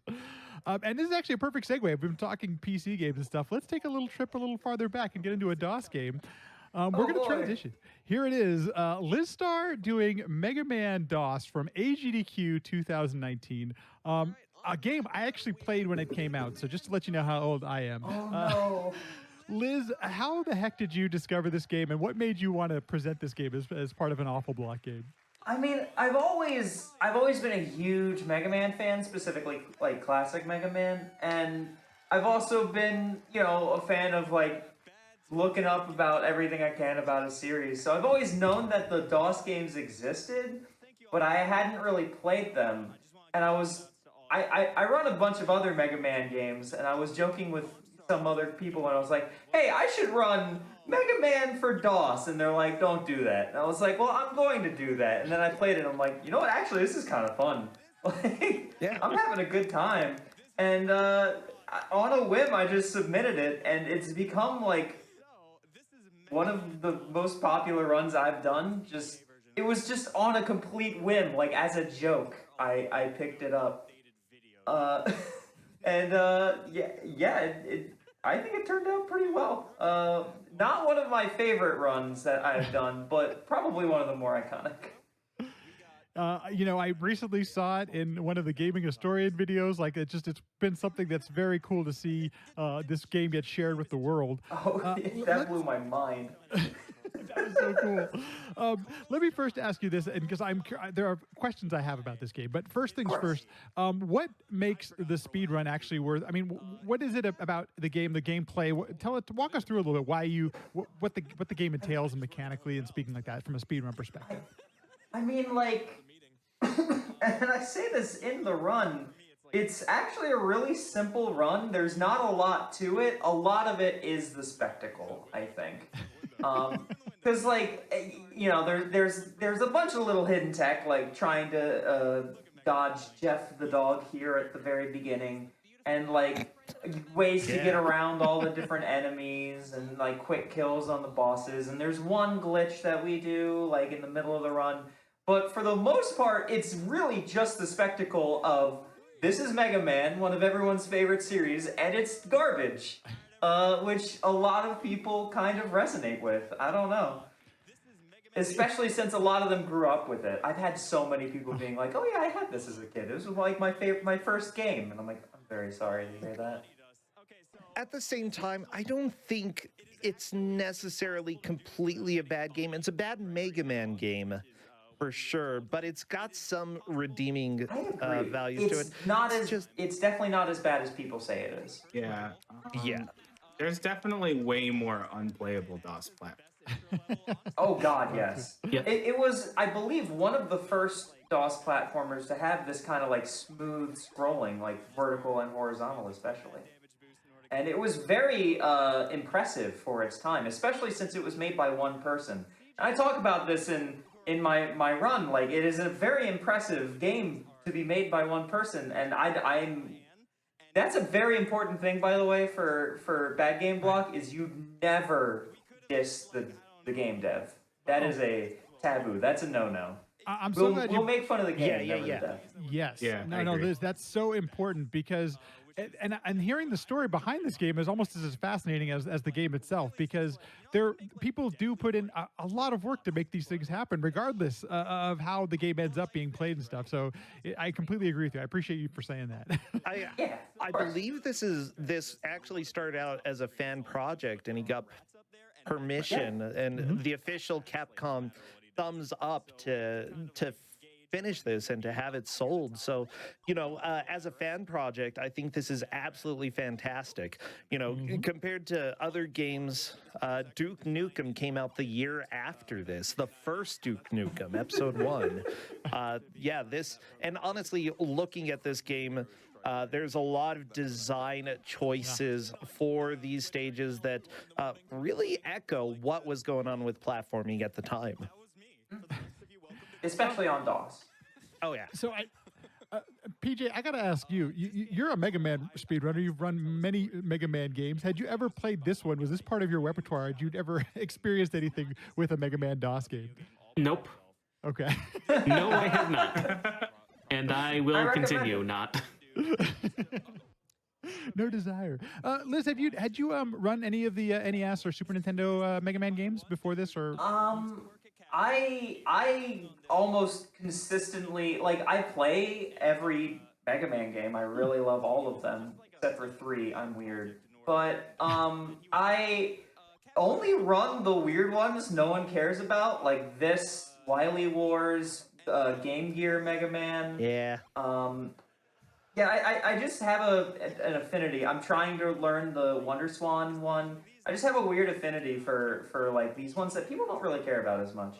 The Wonder Swan one is so cool because one stage you It's actually really cool. turn the console to the side by 90 degrees and the stages are now vertical. Yeah, it's really great, but it's so cool. It's terrible to actually show to people, like projected onto a screen, because the screen just shifts. Oh, I've and, like, had to everything's capture that inside. before, Liz Star. Yeah. Trust me. I gave it out who for made me Kusa. capture it. Yep, so, yep. yeah, I gave it out okay. for Kusa Grande. Well, speaking of capture, I was curious, how do you get a game that's this old that's, meant to be played on a DOS machine from the 90s? How do you get a game like this on the GDQ stage? I mean, were you, you weren't running it on a 286, were you, or anything like that? No, I think the only person who's really like done that kind of thing, like Skybill's brought like an Apple II or something to play. She but- didn't even bring the Apple II. They made her play it on the Apple II. Okay. They're like, we No, have an Apple II for you. I had the thing with Mega Man DOS is that we use DOSBox not only just because it's easier, but also because the way that Mega Man works is depending on the specs of your computer and the cycles, it will go faster or slower. So we play it at a very specific cycle rate. I believe it's like 1444 in order to like get it to be equal every single time so that there's no like disparances. So if I did bring like a DOS machine, it would not run perfectly. Or it would run too fast, probably, because this game is like that. Most of the time, people who pick up this game and play it in DOSBox, automatically it runs at 3,000 cycles, which is way too fast. It's hilarious at that speed, but unplayable. Unplayable. That's really a challenge when it comes to anything that's DOS. Even if I have a few DOS games here, and even with the CDs and such, still running everything through DOS or through DOSBox is definitely the way to go. I mean, heck, games that are re-released on good old games often use a DOSBox setup to make it consistent. I'd say, that's the standard for any old DOS game. Okay, I'm glad you brought that up, Rosentia, because there are so many DOS games that people speedrun even today. I assume some of those, you have to have some of those rules in place, right? About the cycles and the speed of, your play. Oh, yeah, for sure. Some games are a little different, but especially the older ones do need like those rules. Yep. I think there was a task of. Sorry, go ahead. Oh, it really depends on the community, and if you're the only person who plays it, just set it up however you want. That's what I know. Which is a lot of these bad games the way that you enjoy, and if you're going to do a run and you've got some weird, dumb route that nobody else does, that's okay. If you love doing it, then do it. Yeah. And if you love running it at 4,000 cycles, then do it.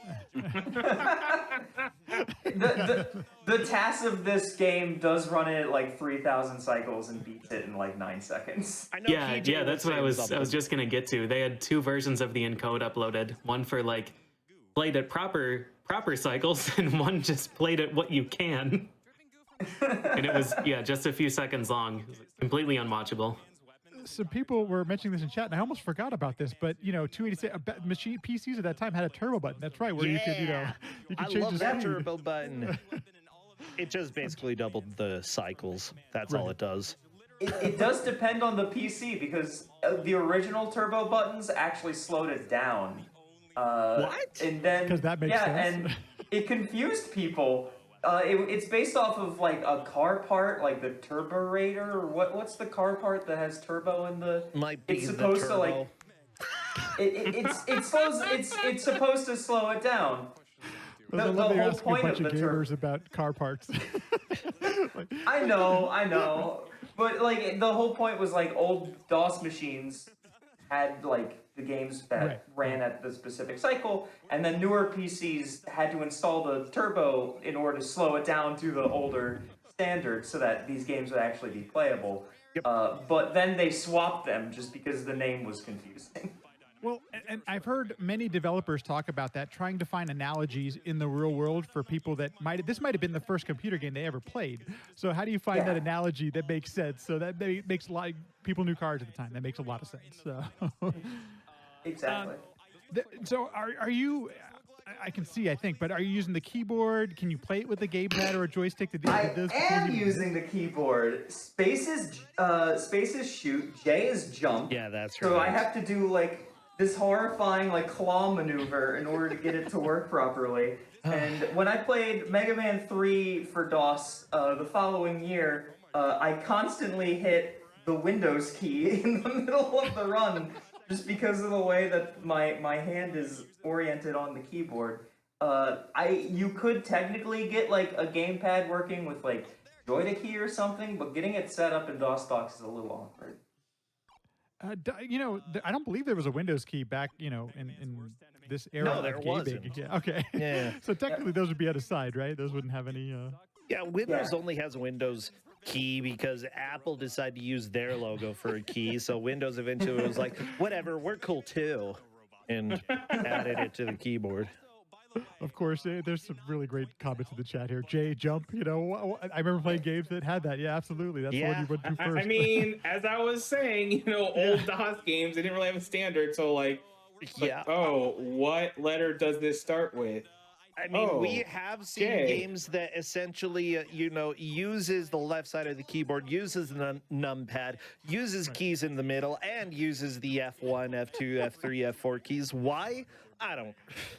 Because there was no standard, and they just did whatever they thought made sense, and it just doesn't. Thank you, Cybergenic Ranger. It absolutely doesn't. I love Cybergenic Ranger. It is not good. This might be the only game we show today that will actually get through all of it, because we're actually near the end. I think we got through all of Noid, because that was pretty short. Oh, we did get. We did get through all of Bros Noid. You're right. Noid, so. Noid was right after this too. It didn't last very long. Okay, I gotta mention. Yeah, there's. When did the WASD become the standard? That's actually because when I played through Doom nowadays, I still half. Okay, yeah. I think some people started using it for Quake, but I think Quake was kind of like that transition point of because when Doom came out, and when Wolfenstein Doom came out, it was kind of assumed to use the arrow keys. You used Alt to strafe, so you held down a strafe key, so you couldn't strafe and turn at the same time, and then you would hit Control to fire. And I remember thinking I was so good at these games because I strafed when I was a kid. I think WASD as the default was probably sometime Quake 2, either Quake 2 or Half-Life.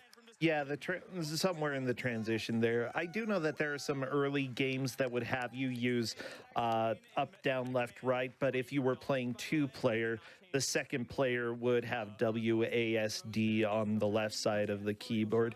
Convenient way for a simple platformer, but for first-person shooters, really took a while to catch on. Oh, there we go. Getting some really good info in the chat too. Unreal might have been one of the first games that used custom key mapping. So thank goodness. Yeah. Oh, Unreal. Yeah, that would make sense. Yeah. That would make a lot of sense too. The popularity of that one. So absolutely. Just to share a little bit of a personal experience, we actually had a joystick in our house. So I remember playing some of these games with joystick that made absolutely no sense to use a joystick, but those were an option. So just to your point, Mike, any input goes. Make it work. I remember having a Gravis gamepad as a kid. Yeah, there you go. Right, exactly. Oh, Gravis gamepad, boy. Okay, well, fancy. I know, fancy. And it even had that little nub, so you have a joystick on it that was actually really terrible and made it worse. Into the D-pad. Yeah. Well, I think, Liz, thank you so much for sharing some insight behind the scenes, because I know you only have 12 minutes or something like that up on stage. We don't always get a chance to see and hear and know some of the things that went on to make that game happen. So, of course. Okay, folks, so here it comes. We're going to transition to our last one here, and if you haven't seen this before, you're in for a treat. This is the game known as Titanic, and it's run by Author Blues. And Bro Sensual is sitting on the couch for this one. Bro, my first question is going to be to you. If you haven't watched this run, folks, just know you probably can't hear it because we have the audio turned down, but Bro will be doing the voices for this game, and the script is it's a real winner, folks. So, Bro, how did Auth ask you to do? What was the prep for this? How did this come about? I don't know.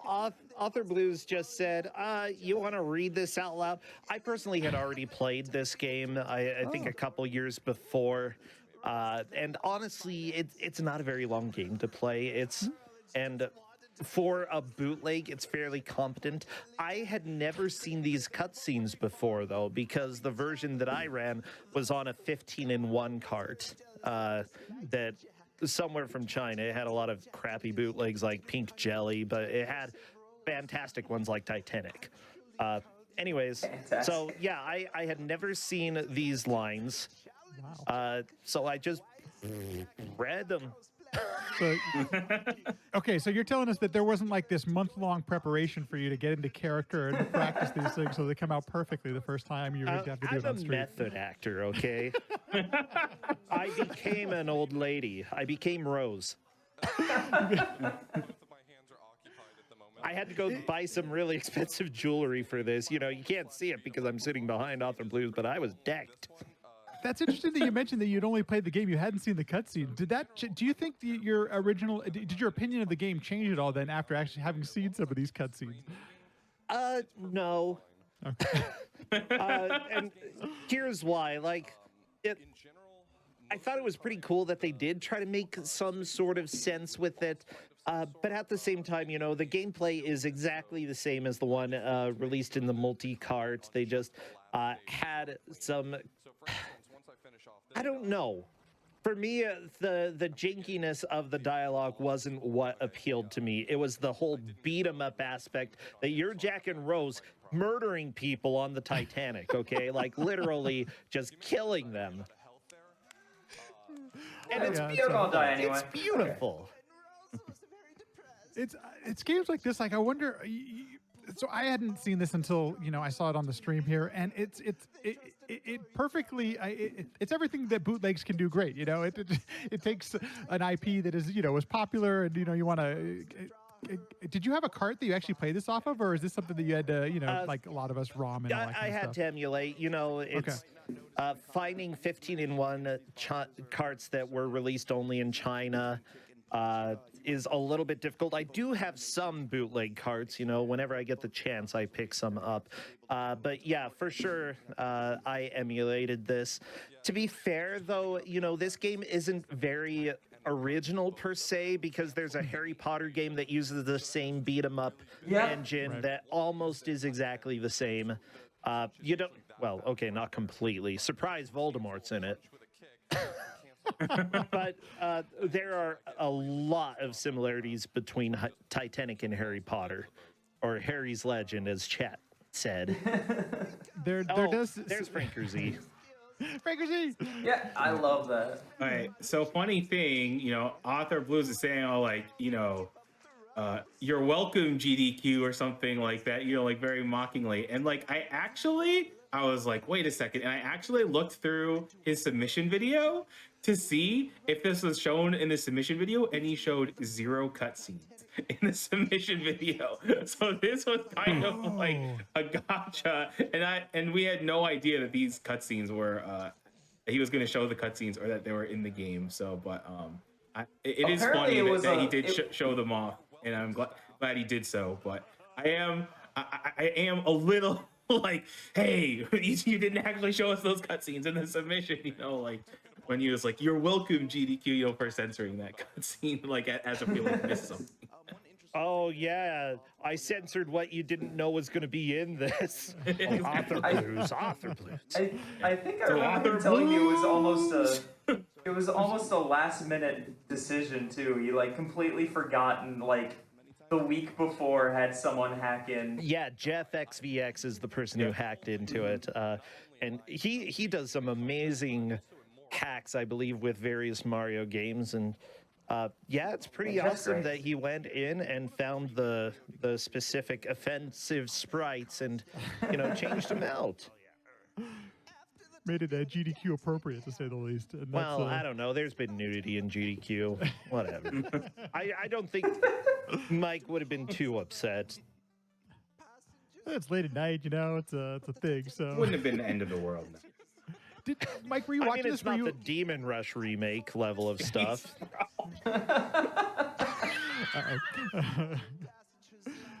Mike, were you awake for this one? Did you get a chance to watch this live? I'm trying to remember. I think I was awake during this run. I was like staying up a lot during this awful block, and I was awake during this because I remember I finally went to bed around like I think right after this or around Athena, because it was getting to the point where I was falling asleep watching, and I was like, I should go to bed. But by that time, there was breakfast. So like I went to get breakfast and then I went to bed. Staying up for the free breakfast is a legit strat. Yeah. Yeah, for sure. Always get free breakfast if it's there. Yep.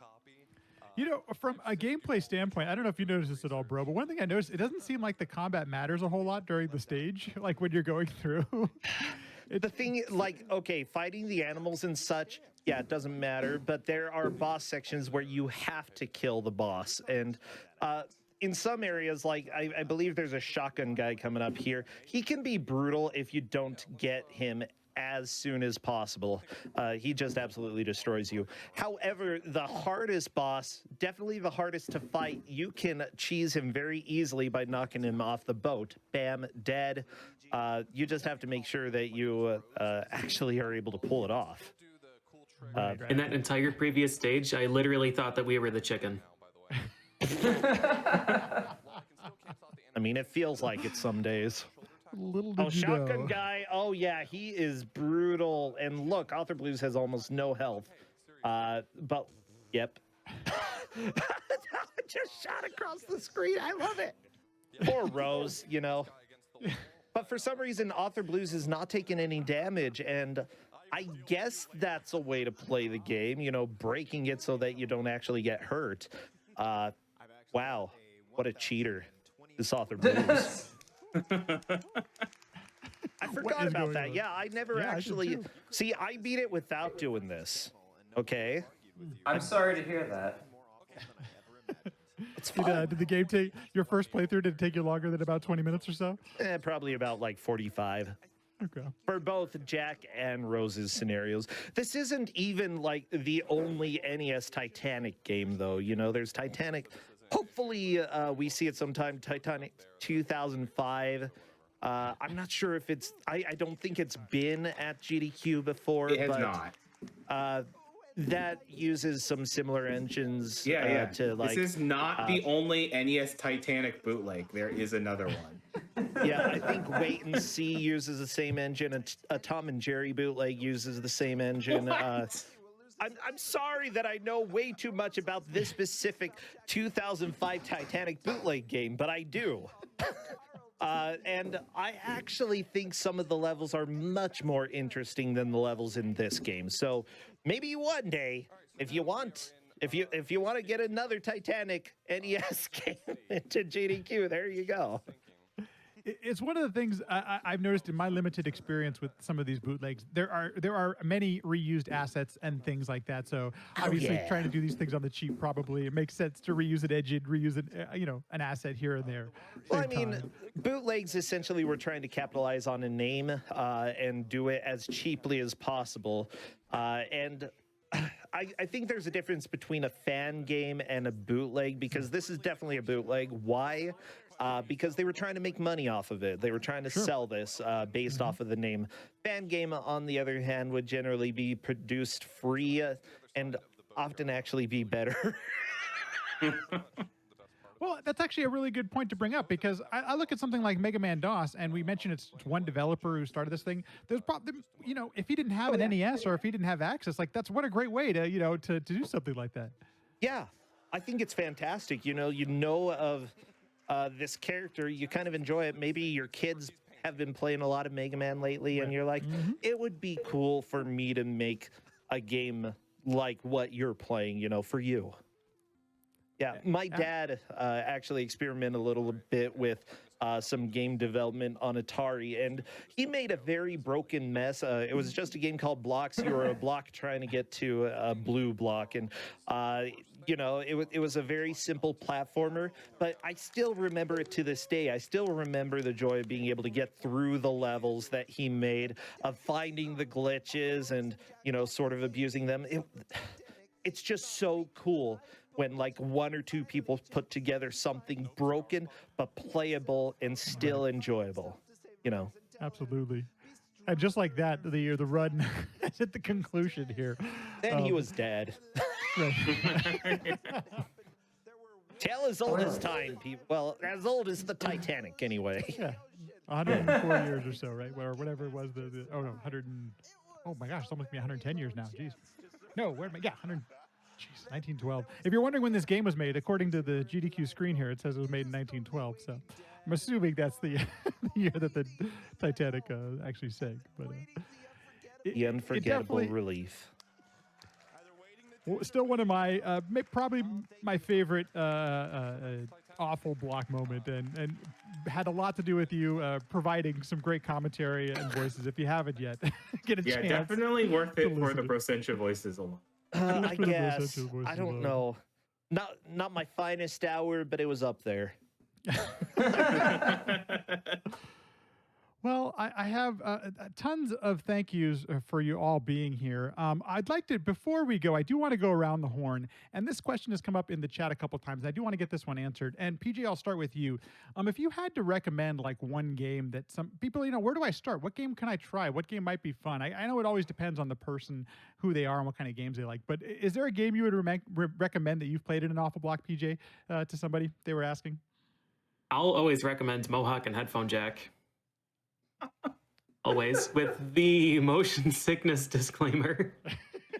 But I think it's a really solid game fundamentally. It came up a lot during this, and like I said, this is probably going to be the first of other episodes we do, folks, on Awful Block, because there's so many good ones. Mohawk is right up there. Mike, how about you? I think Ernest Evans is a good one. It's short, and like it actually has fairly responsive controls. And it's kind of like, if you run this game, you'll definitely know, like, if you like running like jank or like, awful games, or if you don't, because the game definitely has a very particular aesthetic that like makes me laugh still to this day.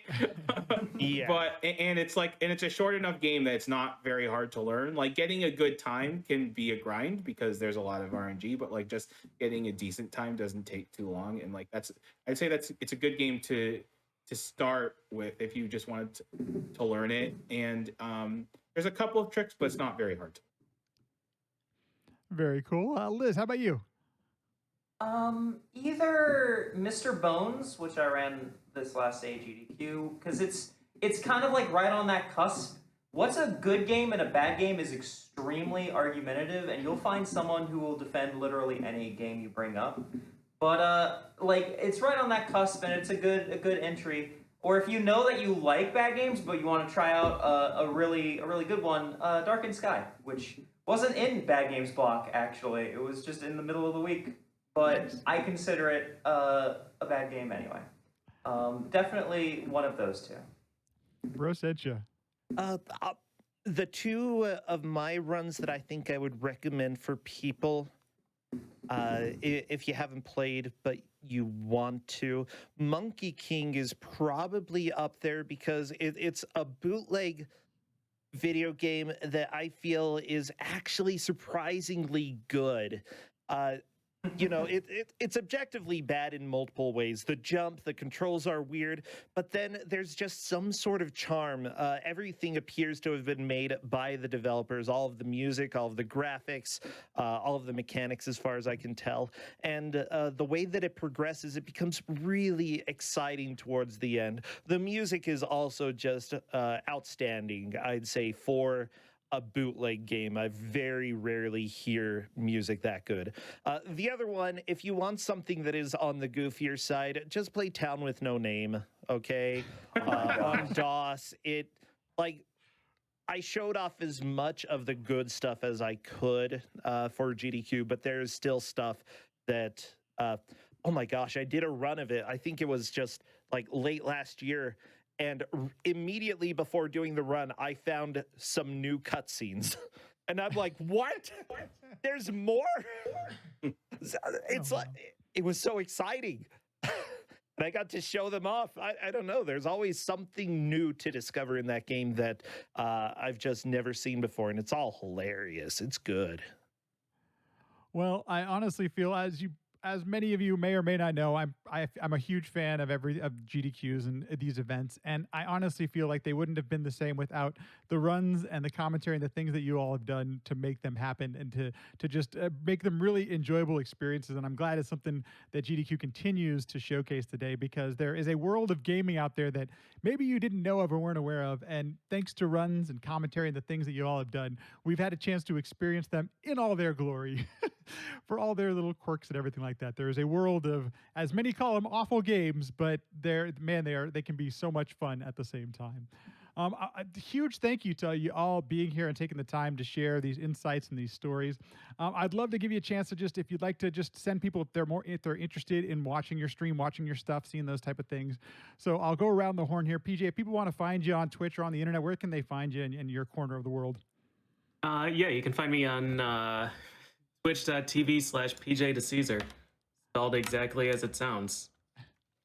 Here, I'll just type in chat. Go ahead and type it. Otherwise, a mod or someone will have to do that, because I think. Oh no! You're gonna get banned, PJ. I know. PJ's no. about to.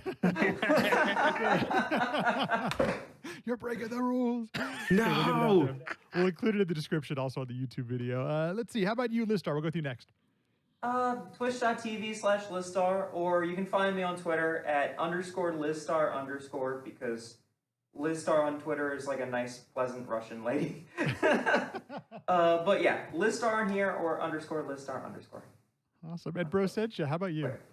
Well, TV.twitch, twitch.twitch, TV./ That's where you can find me. I guess if just type it out right, okay? You have to type it out correct. Mostly I'm helping run the Bad Video Game Tournament in Kusa Grande these days. I do a little less speed running these days, but I have been practicing some stuff offline. I also help out with Big Bad Game-a-thon. Make sure you check that out if you like bad games.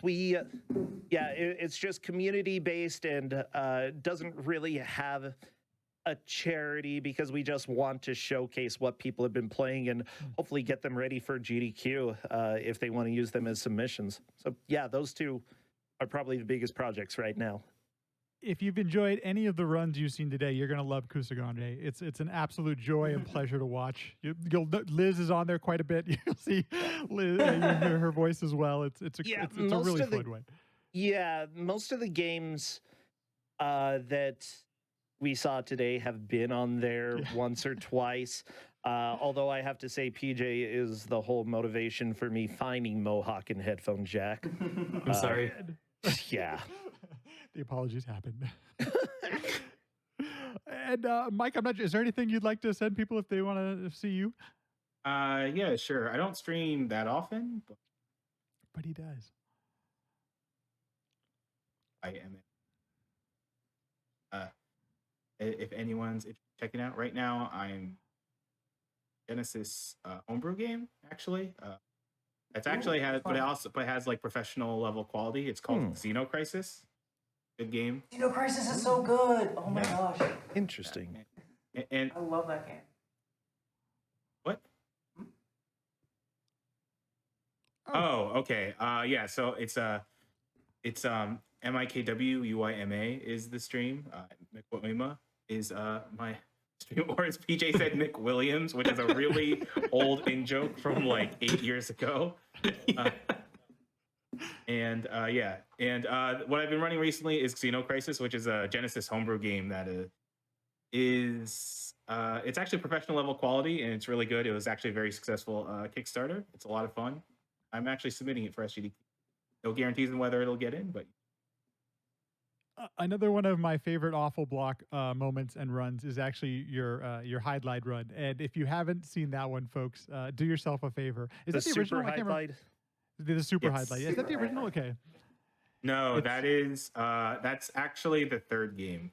Yeah, you get to go to space. It's great. Get to go to space.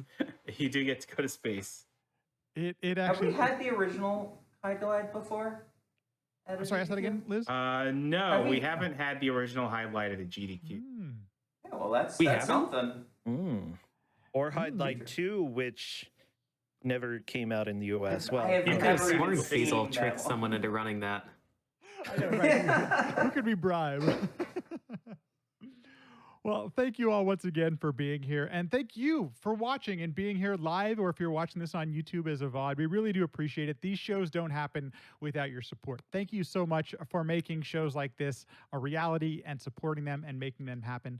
A couple of quick announcements here before we go. SGDQ 2021 Online is just around the corner, July 4th to the July 11th. It's going to be online this year. And game submissions are open. If you are watching this live, you have another few hours, Bro Sencha, to get your submission Shut in. up. And- Shut up, Flat Mackie. I'm working on it. I'm saying it's never too late, okay? So if you're watching this live, go ahead, go to gamesdonequick.com. Go ahead, you can submit and find out all the information there. If you're interested at all in being a volunteer, and we have tons of jobs out that need filling on the volunteer side of things, you can do so. The dates are up there for that as well, and they are live right now too. So head on over to gamesdonequick.com for all of that information. And once again, thank you for being here and supporting all of this.